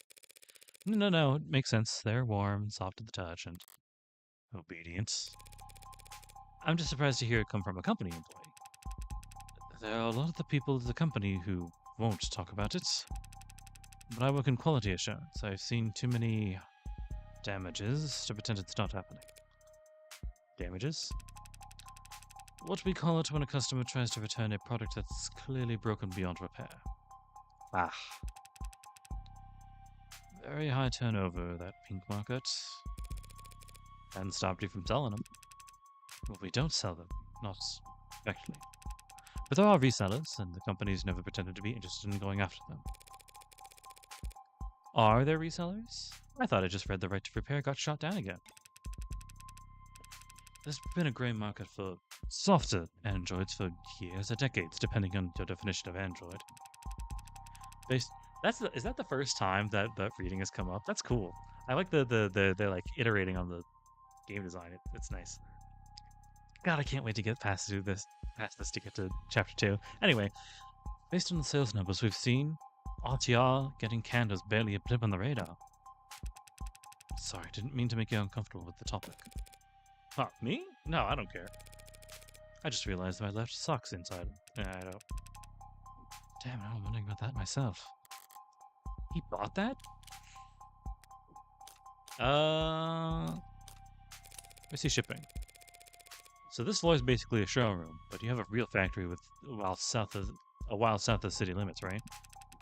Yeah, biggest company manufacturing complex in the hemisphere. Got any data on the shipping out there? Anything stand out? There's some prep work for the holiday bump, looks like. Might sound early to get started now, but we usually see... Huh. Something wrong? No, the numbers are all normal, but the data's been edited. Is that unusual? Well, this section's just a count of how many were sent where. There's not a lot of room for errors, so there shouldn't be much need for corrections. It's no problem, though. I can view the edit history and see what was fixed. Okay, that's weird. Was something added? Deleted? No, the overall sum's the same. It's just a bunch of swaps. Like here. 29FFCE-101311. Taken out, returned for adjustments. 21FCDD-019634. Substituted in. Shipment leaves on time. 67BTC-899543 returned to assembly for revisions, replaced by 67BTB-592698. Shipment leaves on time. So does all that strike you as odd, Mr. Dawes? Replacements before shipping aren't uncommon, but when it happens by the batch load. To spot individual unit imperfections among a shipment at that stage in the process. Must have been someone with a lot of experience or authority. Probably both. Must have. You don't know who made these changes? I can tell you there was somebody important. Small last minute changes to which androids got shipped out. Not juicy on its own. That's a long ways away from explaining why someone wanted to kill David. But it was hidden, and that means someone didn't want it found. And them error reports. What do they look like? Customers reporting a lot of issues? Counts are markedly low compared to the last gen. Mostly hardware complaints, it looks like. Batteries running out too quick, eye tracking off by a degree or two. Typical stuff? As cliche as it sounds, 99% of these things get fixed once they turn auto updates back on. So no killer robots getting filed away under bug reports. Okay, thanks for sharing that data. Sure, did you find what you were looking for? I don't know. Fair enough. I mean, at them tenants. I know you're convinced the tenants are safe. So how do you square that with what happened to David? There's a cat next to a dog. First answer that comes to mind is the dog to the left or to the right? Right. I'd say the dog's on the right, the cat on the left. We might expect half people to say left, half to say right. But actually, the answer is almost entirely dependent on the native tongue. Whether it's read right to left or left to right, the language they speak affects how they process information. Their language affects how they think. And it's the same for machines. People can learn new languages, and it can change our perspective. But machines can't learn a new source code. Every update's a reincarnation. If that android did kill David, it wasn't because a 1 turned into a 0 somewhere. It's because there's something fundamentally wrong with it. And personally, I think it's cruel to bring something that flawed into the world. Yeah. Unnecessarily cruel. Any other questions before I go find a hole to hide my head in? I'd like you to take a look at this. Chemistry's a little outside my purview. What is this? A compound found in David Ashur's blood. The poison? What was it? Didn't match anything in the database the medical examiner had access to. That's crazy. Here's a crazy idea to follow it up. See if it's a match for anything in Noble's internal databanks. We, don't make poison here. I'm not sure what that would accomplish. No, but this is a factory floor. You can make a baby blankets out. You could be making baby blankets out there. You'd still have hazardous materials around. You think it was something industrial? Suppose it could be. Looks like it's carbon-based, narrows it down a lot. It's not exactly... What is it? It doesn't make sense, but it's a match for patent NOD-52345-S. A synthetically produced neurotransmitter analog for usage in inorganic I fucking knew it. Ugh!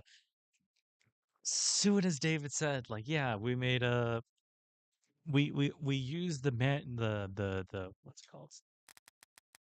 The fucking the flash fabricator to make the thing. Fuck. As soon as it said that we used the flash fabricator to make the the neurons that are firing inside of Serra, I was like, oh, it's not a poison. He drank neurons, like nanomachine neurons. I don't know how that killed him, but it wasn't a poison, and it wasn't a drug. What's this? Evidence. Oh, cool. Really? Detailing ship. I didn't even notice the gun. Shipping inquiries for some that's a different android. Something with models being swapped out. Data shows signs of being tampered with, or at least edited fairly recently. Something. Evan Dawes. That's the guy I'm talking to, right? Yeah. Cyanotonin.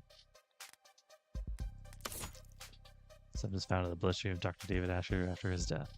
Many similarities to the chemical makeup of a depressant. Produced by Noble Electronics and a patent protected synthetic neurotransmitter, key ingredient of every form and drug they manufacture.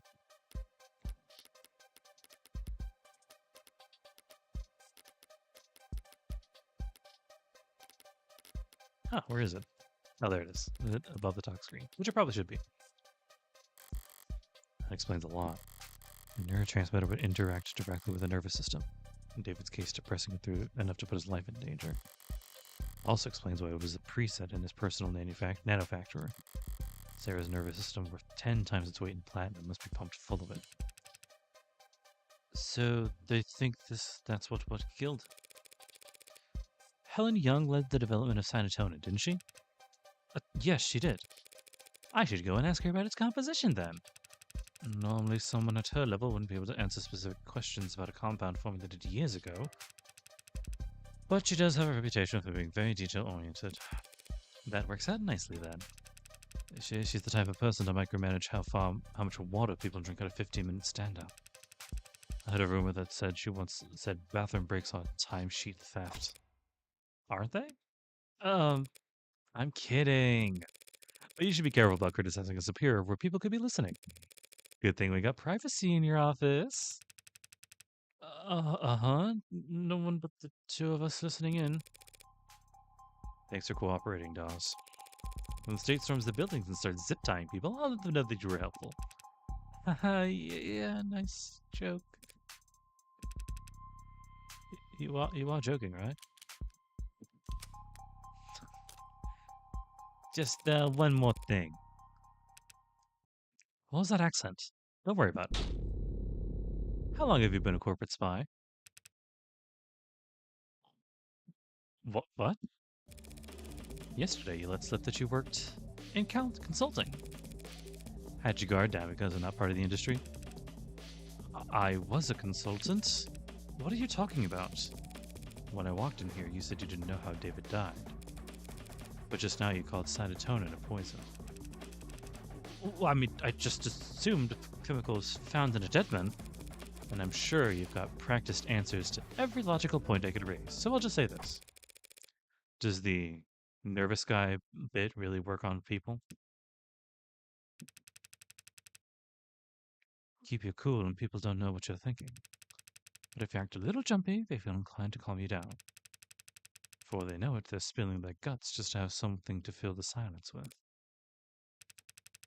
Though it's not entirely an act these days. To answer your question, I did 3 tours in consulting. 4 quarters of internal affairs, spy hunting at the Western Division, and 8 embedded in Howe Industries. 24 months wearing different faces, answering to different names, sleeping 1 hour at a time with 3D printed shiv under my pillow. My nerves are completely shot. Never would last a day if I went back under. So you're a spy for Noble. Retired. You're working 6 days a week. 5.5 days a week. And in quality assurance. Trust me, this position is a cushy, generous reward for my past services. Well, you can't be that retired. You clearly know more than you're letting on. I have some old inboxes I still check.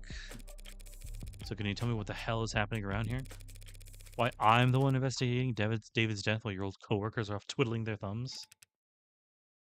That's the story. The soldier, the blood transfusion. Blood, not oxygen. He's finally shooting straight. Something happened to him afterwards? The transfusion not last? No, there's nothing wrong with the blood. It's the story itself. There was a soldier, and he did get injured. But it was on a base during a training exercise. It was a medicinal tent 10 meters away the whole time. The transfusion was just a fortuitous live test. His life was never in any danger. Doesn't make much for a tearjerker. Not even a good photo op. Which our competitors understood. One of them, maybe a few of them, got told of the story, started puffing it up, astroturfing, painting it over socials and virals. By the next morning, we had the military thinking we're leaking like a sieve. Meanwhile, the media is bombarding us with requests for videos and interviews and data, and the state's praising our tech with one side of their mouth while threatening to mist us with the other for being so greedy. Everyone in Noble CCE has been slammed ever since, trying to find an off ramp for the story we could walk back the claims that torpedoing our state contracts. I don't know what's happened to Ashur. Whatever it was, AI gone rogue or company infighting gone too far. I can tell you it wasn't done by consultants. Ooh. Neck deep in consulting. That all you wanted to know? Hey, you happen to know about this psychiatrist thing? Just while I gotcha, you worked in CCE. Was David actually seeing a psychiatrist, or was it all cloak and dagger bullshit? I know that office. Some old coworkers who see them. So it's a front. They do both. So he was probably getting training, and he was probably talking to someone. Sorry, not the answer you were hoping for? Hoping? I wasn't hoping for any answer. The answer I expected was... You okay? Huh? That's all. Unless you got any advice. You're saying you want a consultation? Couldn't hurt, right? This company, all these companies, hate to lose. So don't fight them. Make them think you're fighting for them. Well, that's just business as usual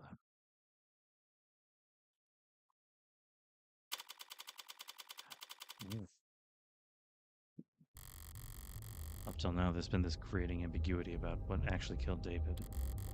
We've had to use guesses and process of elimination and even a goddamn pseudonym. But I finally identified what it was. I just need to figure out how it got there. Or rather, who put it there. Which brings me back here. An elevator shaft somewhere under, or above ground, with kilometers of concrete facelessness and bureaucratic authority surrounding me on all sides. An enemy in every cubicle and every office of every floor of this temple, built to interpret the inscrutable divinations of a temperamental oracle named Share Price. Back in the belly of the beast. Yet I feel more at ease now than I have all weekend. Makes sense. Now that I know Noble's my enemy, I know where to aim. All that's left to do is pull the trigger. Good thing I didn't bring a knife to this fight. I brought my gun. And that sound just now tells me that it's playing its role perfectly. I'll never have to use a real I'll never have a real use for a firearm with this much bloatware.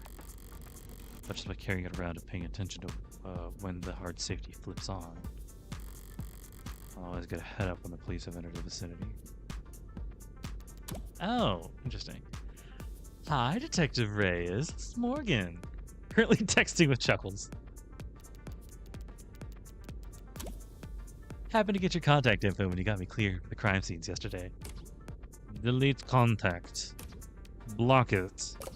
Stop voice to text. How to stop voice to text. Just wanted to check in.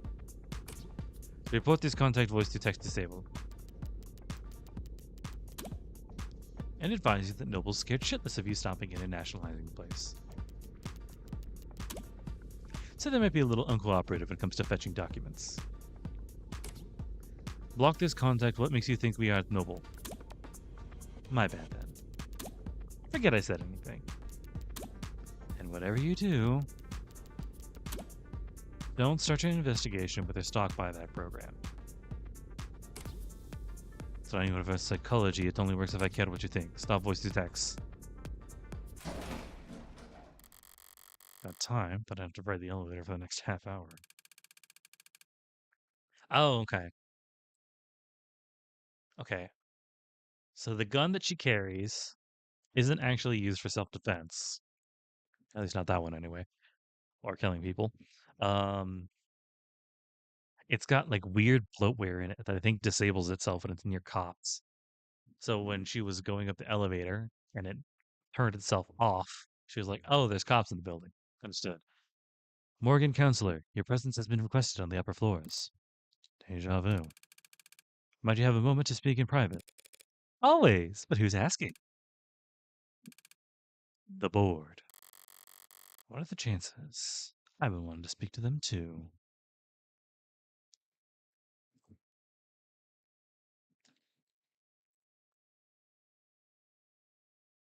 It always hangs like this for some reason.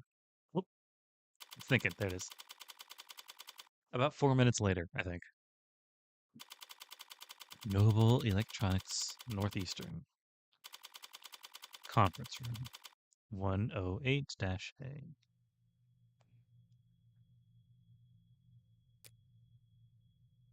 I don't remember the voice I gave her. Evangeline Morgan. Helen Young. Thank you for making the time in your schedule. Posture, her tone, the fold of her clothes. Professional. Led up to 11. Corporate armor. A full set. Her guard is up. Just Morgan is fine. You're just a few minutes early, Morgan. Typical corporate never be the first one to show up pissing content nonsense. Doesn't even make sense. They called me in here. How could I possibly be early?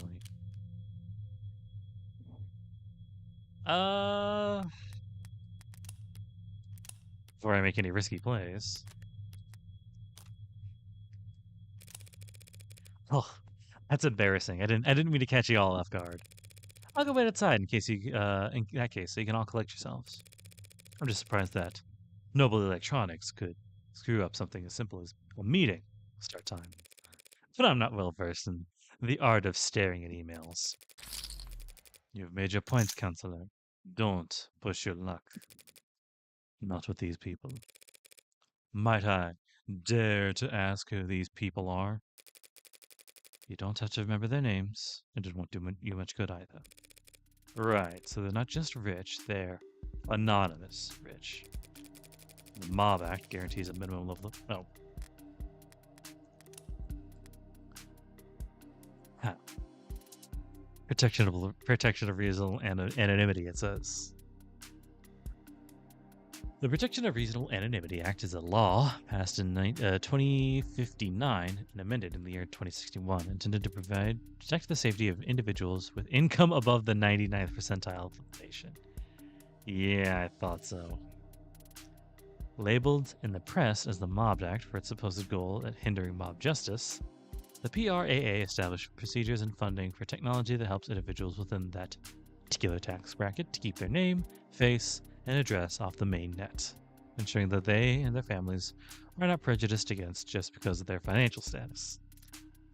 Economic uncertainty and civil unrest in the late 2050s led to a series of highly publicized crimes within corporate executives at a number of high-profile companies, were stalked, harassed, and assaulted in net-organized flash lynchings. After a particularly chaotic attack that resulted in the hospitalization of a 14-year-old, that's how you do it. You wait for a child to get harmed, and then you can pass the legislation. Fucking, of course. It's the children. We're protecting the children. What if another child gets hurt in this? Stupid fucking. The PRAA was proposed, debated, and signed into law in just under 11 hours. Convenient that gets that signed in that fast. A flash lynching case has not gone to trial since 2062, but the PRAA continues to protect citizens to this day. Some economists have pointed to the PRAA and its promise of anonymity as to why the nation has enjoyed a relative resurgence in corporate immigration over the last few decades. The purposefully obscure nature of the law's implementation have made the task of weighing its true economic impact effectively impossible.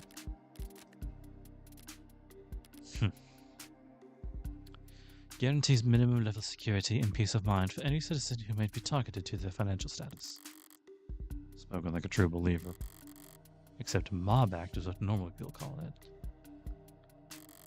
Tatting the party line, allowing yourself to be an instance of rebellion. Or just a slip of the tongue. I would never fault anyone for wanting their privacy, especially not job creators. But it must be pretty inconvenient not having a name to call them. Not really. Conversations with them are always one-sided. Sounds like a great environment to do business in. Look at the building you're standing in. We managed to eke out a mega profit somehow. So if it works, I didn't take you for the might makes right type. And I didn't take you for a clueless boor incapable of reading the room. Sorry, did I say something off color? I was only being casual since it's just the two of us in here. Maybe we should take advantage of this rare bit of privacy. Clear the air. You're here to ask about Serra, yes? As I said before, I had no idea that Dr. Ashur had been building an android in his private property. And I can say here and now that no one at Noble Electronics ever suspected that he was working to undermine the Tenet framework. She's trying to sound candid in her tone, but she's choosing her words with a certain scalpel. Was she coached? Is that the truth, or is that your statement as VP of Android Futures? It's both, of course. Dr. Ashur was always more than happy to hold himself up and work independently. We both know that. True, he could be pretty reclusive. I'm sure it caused all kinds of headaches. Him disappearing on you like that must have been especially difficult when he came back with breakthroughs that propelled Noble to the top of the industry. You should take a seat. If that's everyone, shall we begin? Friendly bunch. Is there a problem with the sound? Anyone get muted by accident? No. Okay. Thanks for having me. I don't want to take too much of your time.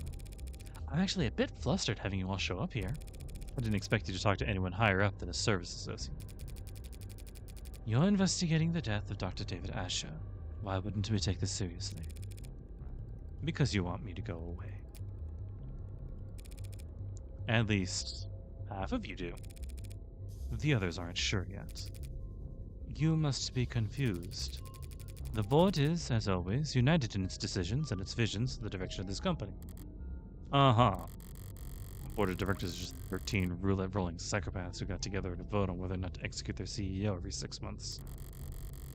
None of them would be here if they were anything else. But I happen to know how that kind of person thinks. The way I see it, there are 2 possible outcomes. Option 1, you oppose me. Shut me out completely, stonewall me, stall me, and wait for me to walk into trial so unprepared and ill-informed that I inevitably lose. Obviously, I don't like this option. But you can't be big fans of it either. If I lose, the world will learn that David Ashur was killed by an android he programmed.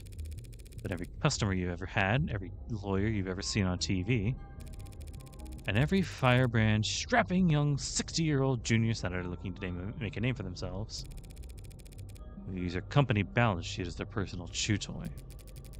The company is more than capable of, after which the state still might just gobble you whole, and throw down enough sanctions to de-person whoever among you cries no fair. The company and its allies at the capital can more than fend for themselves. Yes, probably, but not definitely. Which makes it a gamble. Still my turn to talk? Then on to option 2. You cooperate with me. I use what you give me, or forge for me, to win at trial, proving that David wasn't killed by an android.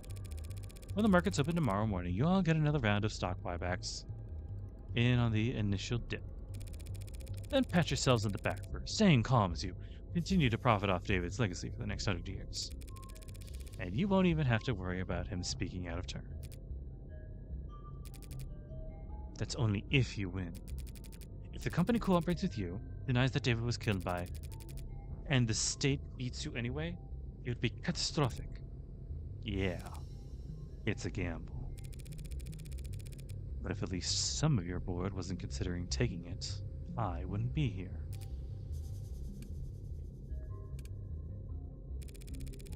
We're all busy people, and I hate to drive a wedge between such a close-knit group of friends. So how about this? Option 3. Hedge your bets. What? Put a little on black, a little on red. Spread the love and lower your risk profile. Don't make any statements about the trial. Tell the media the state's got your windpipe in a vice. Wait until just before the markets open Monday morning to send out your PR packages for rubber stamping. After you already know who's won. One way or another, this trial will be over before the end of the day, and you'll never have to hear from me again. So just don't shut me out completely for another few hours. Does anyone second that motion?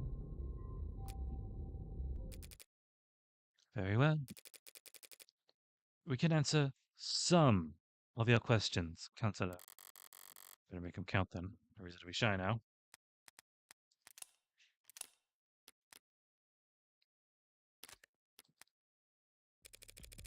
The poison that killed Dr. David Ashur has been identified as cyanotonin.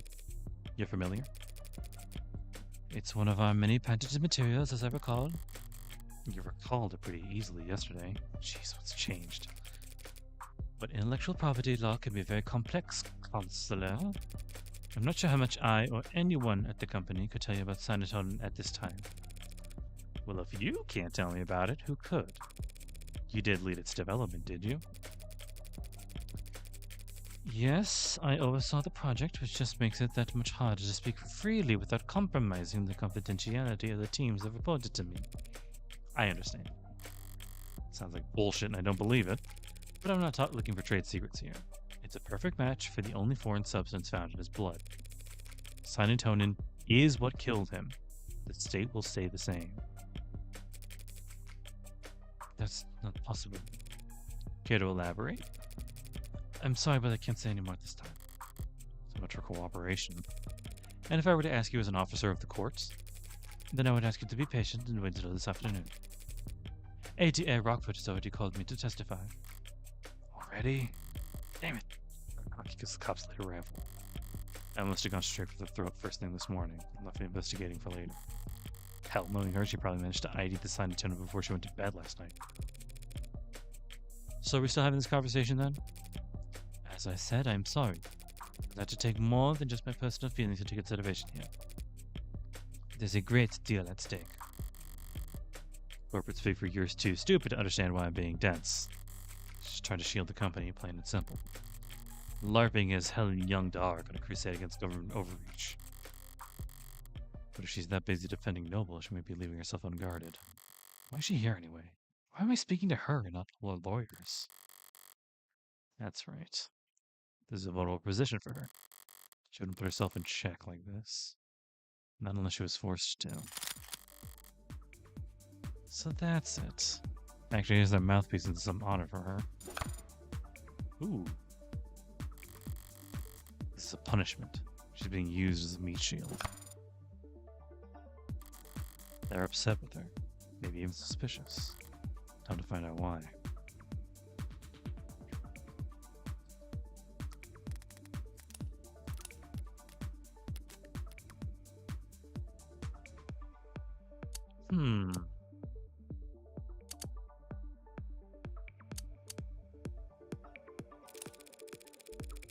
Whatever else the court ends up labeling her, Serra is a remarkably lifelike android. Had things worked out differently, you might have wanted her as the A16 poster girl. Or A17. Or 18. Could have driven a lot of sales for cute little pal projected across the size of skyscrapers. Hypothetical of a hypothetical. As has been made tragically obvious to all of us, that android is nothing like the A16. It may yet be unassociated with our projects going forward, is nothing more than a massive liability. Yet you wouldn't have the A16 without her. And if they could take her apart and learn from her, they could have the world. So was the motive to try and pry Serra away from him? Trying to monopolize her? Let's see our options here. I have to admit, I'm surprised you aren't more shaken up today, Miss Young. I'm processing. After all, you and David did have a history. You started at the same time, didn't you? Yes, we were colleagues and cordial with one another. Just colleagues? Damn, is that all I get? Alright, what about David's will? Has David's will been located? It has never gone anywhere. It's still in a safety deposit box. We'll retrieve it and have read it. We'll retrieve it and have it read once all the unknowns surrounding his death have been made into knowns. So David's will hasn't even become part of the equation yet. It might not be for weeks at this rate. Is that calculated though? Aren't you dragging your feet?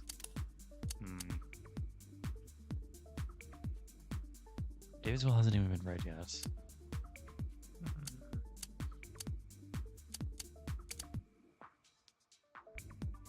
Monopolizing Serra. I don't think that's it. But it's still a pretty good reason. Dragging their feet on this.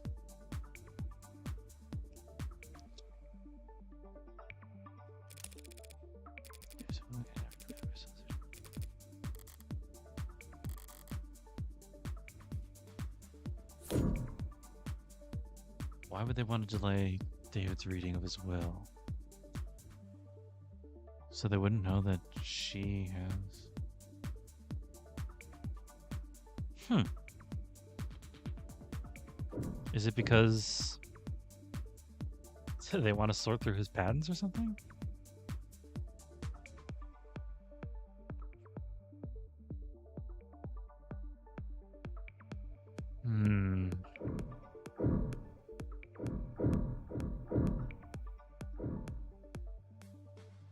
Well, I did save. Aren't you dragging your feet? Afraid there's something in the will you'd rather not have see the light of day? We are not jealous in-laws who've been bribing the county sheriff, counselor. Yeah, I thought so. Anything we try to claim will inevitably be overturned as soon as the will is read. Surely you understand that, counselor. Which is why I'm doing this. High roller mode doesn't affect stuff like this. It only affects the court. But I do want to do the... where's the control? Because I got a card for reading all of them. I think.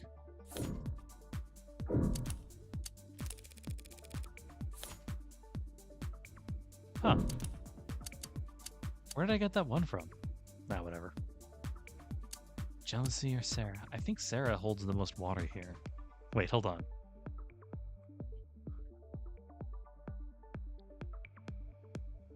Let me try jealousy. The initial reason why we're in this mode to begin with is why she's here and not like her lawyers or something.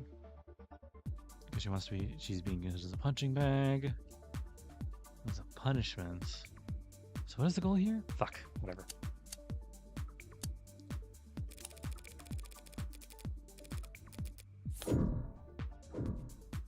Let's try it. Just for fun. See what happens. Don't be so modest. You helped him create the one-point doctrine that saved the company. That is a gross exaggeration. Noble is far too large an organization to be affected by the contributions of any single individual. Suppose you're right. Now, no one person can change Noble's futures overnight. Except for David Ashur, of course. But he was a once-in-a-generation talent. That guy Noble chose the advertisements and the one they commissioned editorials about? Sorry, you're right. I shouldn't have quitted the two of you. I just hope his one-point doctrine doesn't fall out of favor now that he's gone. Yes, well, we certainly wouldn't want that. She didn't exactly explode with rage, but she definitely reacted. There's real jealousy there. Whether that ever boiled up, though. David and Noble. I didn't mean to pry about your relationship with David, or lack thereof. I suppose I'm just curious about his standing inside Noble as a whole. David Ashur was, and always will be, an outstanding contributor to the company's forward progress. Nothing will ever change that. Not even if he was killed by one of his own creations. That would of course be a tragic... I think it was French, yeah. Both be a tragic element that would call for reconsideration of his legacy. She was almost off guard there. Like she was surprised for me to be asking about Serra ruining his reputation. Interesting. Did David ever anger the board? I mean, I'm sure he did. Besides Serra, David's reputation was crystal clean. He never went against the company once. Did he? That's... Unless I'm mistaken, he and Noble were on bad terms. In that case, I make it the impression that some parts of leadership were actually glad to see him taken off the chessboard. That's not Something buzzing in your ear? Fine. I suppose it makes no difference for you to hear it now or at the trial, or on your feed tomorrow. Yeah. Dr. David Ashur was being sued by the company for breach of contract. Satisfied? Now we're talking. Well then, I suppose that's blackjack. I wish I timed that better. So you couldn't have mentioned his breach of contract earlier? Not without complicating the company's position unnecessarily. No. But there's no hiding it at this point. It's all come out soon enough. There's a paper trail? Much more than that. We've been making moves to let him go for some time. Noble Electronics parting ways with David Ashur. Must have been a hell of a breach of contract. What did he do? He betrayed the confidence of the board. I'm pretty sure they found out he made several AIs. Really a small village of AIs. I wonder if they found out the extent of their research. Did he contest it? Put up a fight? Engaging in a legal battle against a mega corporation without even telling me? Until recently, yes. I mean, until he died. Oh, wait, how last song? How recently? We spoke on Friday. That was what you two talked about in his parlor? No, this was earlier in the day. We were in this room, actually. Him, me, and several members of our legal department. It was an arbitration. And did you come to an agreement? A compromise. He would resign from his position to quotas, forgoing royalties of any products we would develop for the next 24 months. In exchange, he wouldn't be publicly fired, and he would still be credited on all past, present, and future filings. Very reasonable. Paper, maybe. No matter what the deal was, letting go of David Ashur is insanity. Reasonable, yes. We ended on a good note, I like to think. We shook hands. Even took a photo.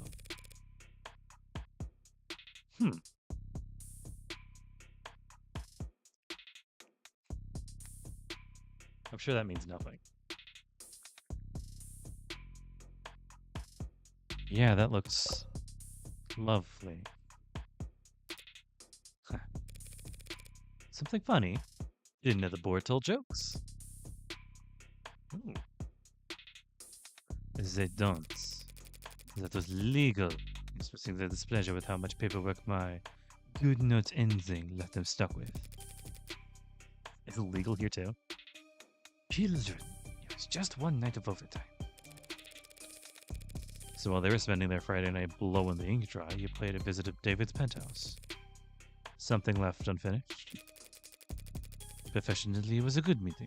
Hey, that's my start doing card. There was no yelling, no finger pointing. Much cleaner than expected. But Dr. Ashur did not want to retire. Yeah, the arbitration photo.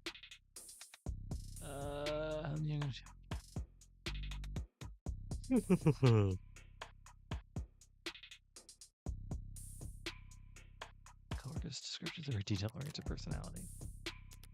The fact that they put in her detail-oriented personality means I'm gonna have to use that in court later. He didn't want to be forced out of the company when he was the one who... when he had contributed so much. Ooh, there's some really good ones tonight. Nice. I didn't enjoy doing that to him, so I came over that night to apologize. We talked, reminisced. When he put out the drinks, I thought we'd be toasting to a new day. A few minutes later, he was dead. Because of that AI. That AI. Any idea how it came to be? As I said, I had no idea he was working on it. My question was, a bit more broad than that. If you really believe David built an AI, how do you think he did it? How does Nova Electronic think he managed to work around the tenants? It is quite beyond my expertise, and no one at the company could call themselves an expert in illegal technology.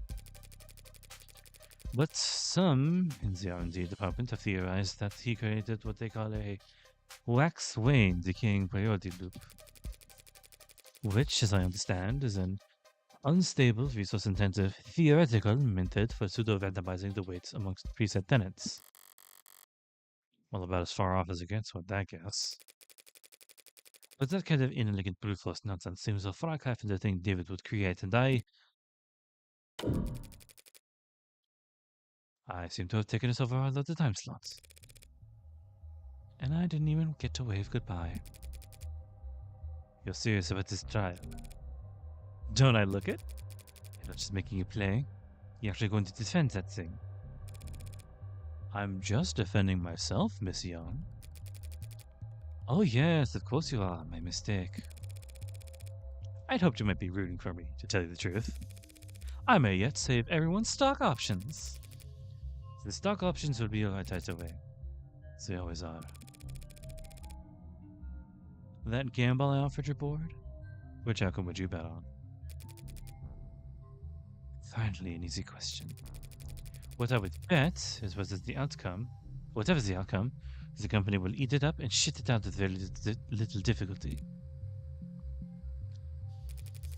You painted an ugly picture back there, but I've already seen the future. And just another marketing gimmick. The great Dr. Ashur, too smart, too bold, too far ahead of his time. What spark of his genius remains buried in the Inspire Animate 19? Oh man, it's like, no, I don't think I should bring it up. All I'll say is Ruby, and that's it.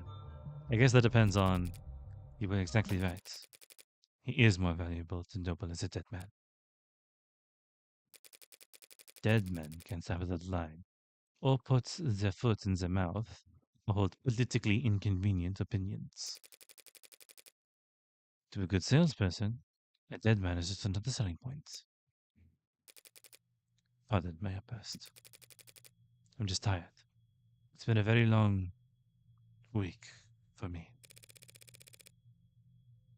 I'll just let you prepare for your afternoon then, Dr. Young. No one calls me doctor. I asked them not to. Didn't want the title? At times I have thought very little of it. The PhD I earned from a noble-owned school. Biochemistry. Kind of been a large department at Noble before I started work on warm androids in earnest. Probably didn't have any expectations for the program back when she was a part of it. Yeah, maybe I should read that. But I was proud when I first got it. Something changed? I never seemed to catch on. People didn't use it. It never seemed to catch on. People didn't use it, so eventually I told people not to use it. A very high IQ social power play, you understand. Never insisted that people use it either. That's very different, and I think you know it. David Ashur didn't use to.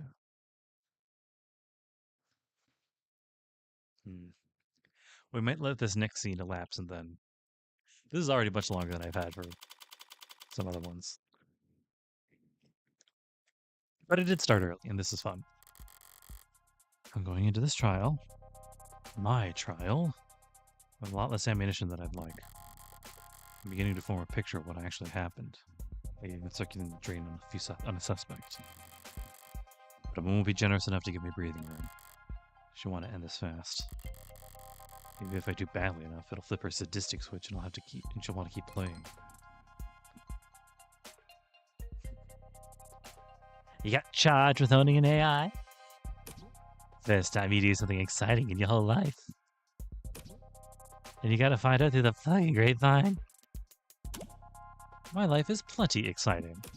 Freckles. You could bore through the Freckles. You could bore the polish off a red thumade check on a robot. I've Catholic school teachers with more active nightlives than you. Oh, you know nothing about my nightlife. Okay. So who'd you rope in? Anyone I know? Oh shit. Are you representing yourself? Fits within my budget. Screw your budget. You're going to jail. Thanks for the vote of confidence. It ain't a matter how good a lawyer you are. Anyone who represents themselves in court is a fool for counsel. You represented yourself countless times. Not that anything I had a chance of losing. Your pal hasn't even been dead 48 hours. You're too close to this. You'll make mistakes. The powers that be really didn't want to give me a rain check. You're taking this very seriously. It's more dangerous than that. They're scared. Is there precedent? An ad committing murder? How'd you pass law school without learning to look this stuff up? I know what the net says. I'm asking you. The answer to that is not helpful to you at the moment. So what words of advice do you have? Give yourself a new lawyer. I'm gonna close this chat now. Don't move, Freckles. Don't need to tell me that. What are you reading, Adonai? I was reading David's employment contract with Noble Electronics before I got waylaid by spam text. The one we found inside the panic room? It looks quite extensive. Should I skim it for you? Depends. Did you pass the bar exam since we last spoke?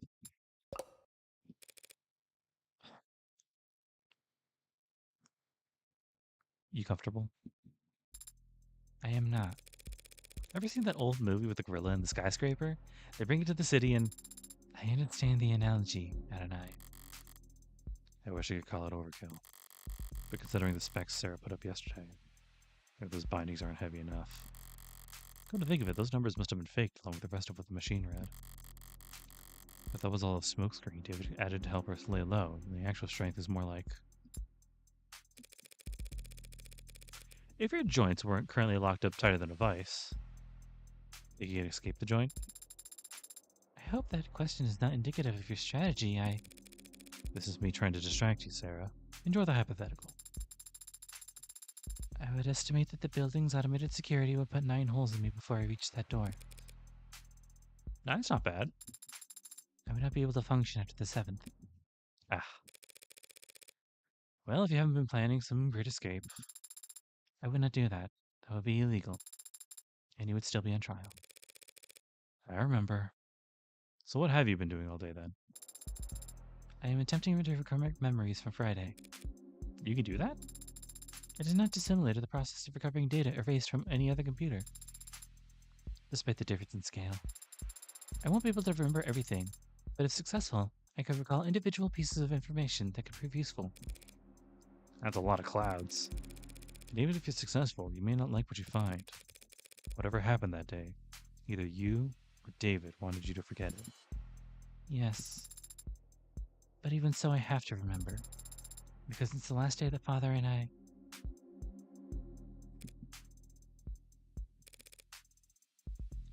Any look so far then? I can recall a slightly musty scent.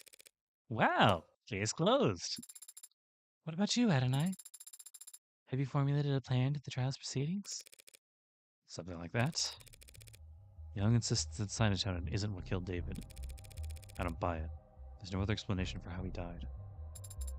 So she is lying? And if she repeats that lie on the stand, I'll need to expose it. Somehow. Would you really commit perjury to protect Noble? To protect one of Noble's patents? She doesn't strike me as quite the corporate zealot she makes herself out to be. But you believe she had something to do with Father's death? What do you think? I don't know. I don't know why anyone would kill Father. considering the possible consequences of what he confessed to in his journal, I can think of. But then again, I don't understand why anyone would kill anyone. Well, now you're talking to a professional serial killer. Do you?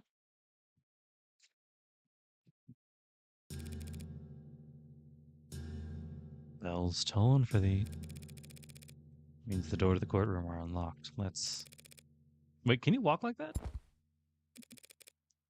What'll I have to do? Wait a second. Across the hall, that's order. I thought your role in this was done.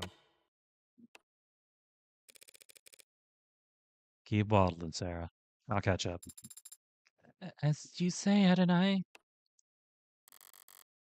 This will be a coin toss. You that surprised to see me? Not surprised you'd want to see the outcome of this trial. I am surprised you'd want to talk to me. You defended the android, right?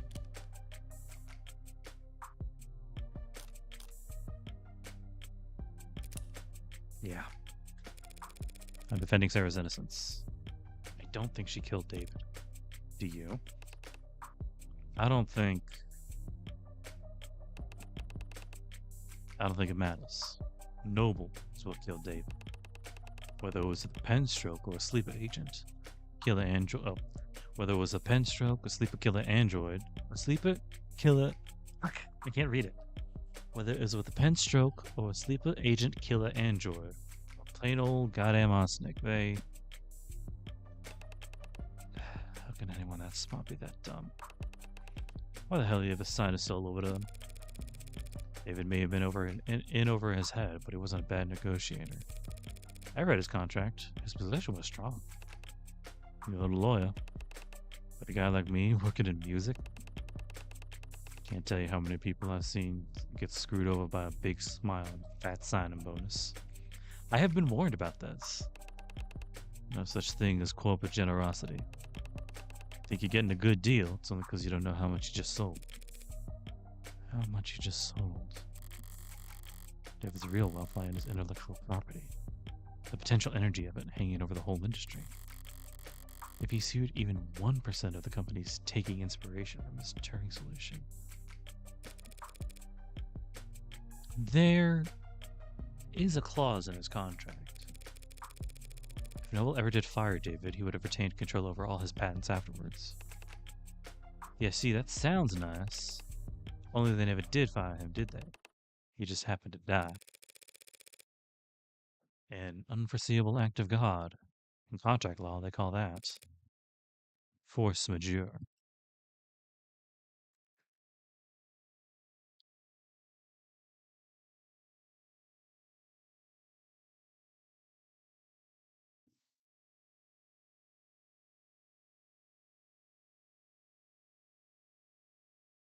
Okay, what's thinking? What are we going to see 80 again? That'd be fun. Probably not, though. Nope. And now the trial begins. Which means it's time for us to bow out. At least for today.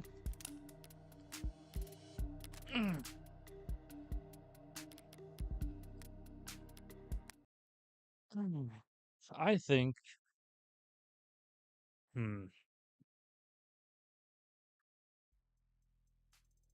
They put up a good point in that conversation just now. In the negotiation that David had when he was let go, they said that he wouldn't be able to keep any of his patents after the 24-month mark. Basically after they stopped paying him royalties, I think. But he got to keep all his intellectual property after, if he got fired, which was in his contract, which makes it a good, which gives good motive for corporate murder.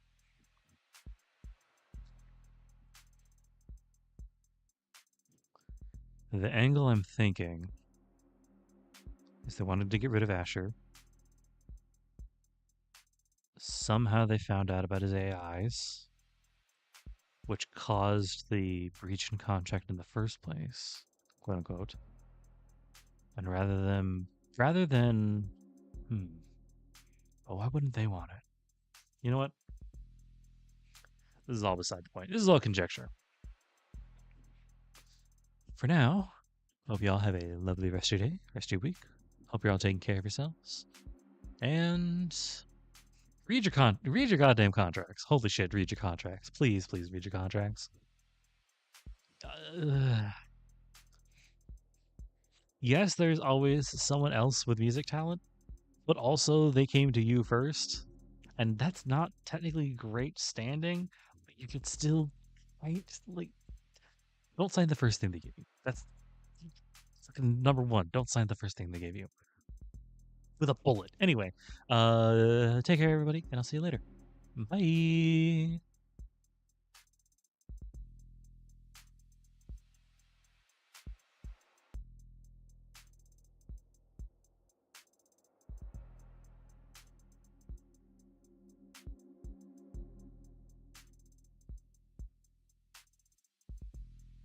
My contract law teacher threw a fucking pen against the wall and it shattered because of shit like that. I think that was because of Ticketmaster. I don't know. Anyway.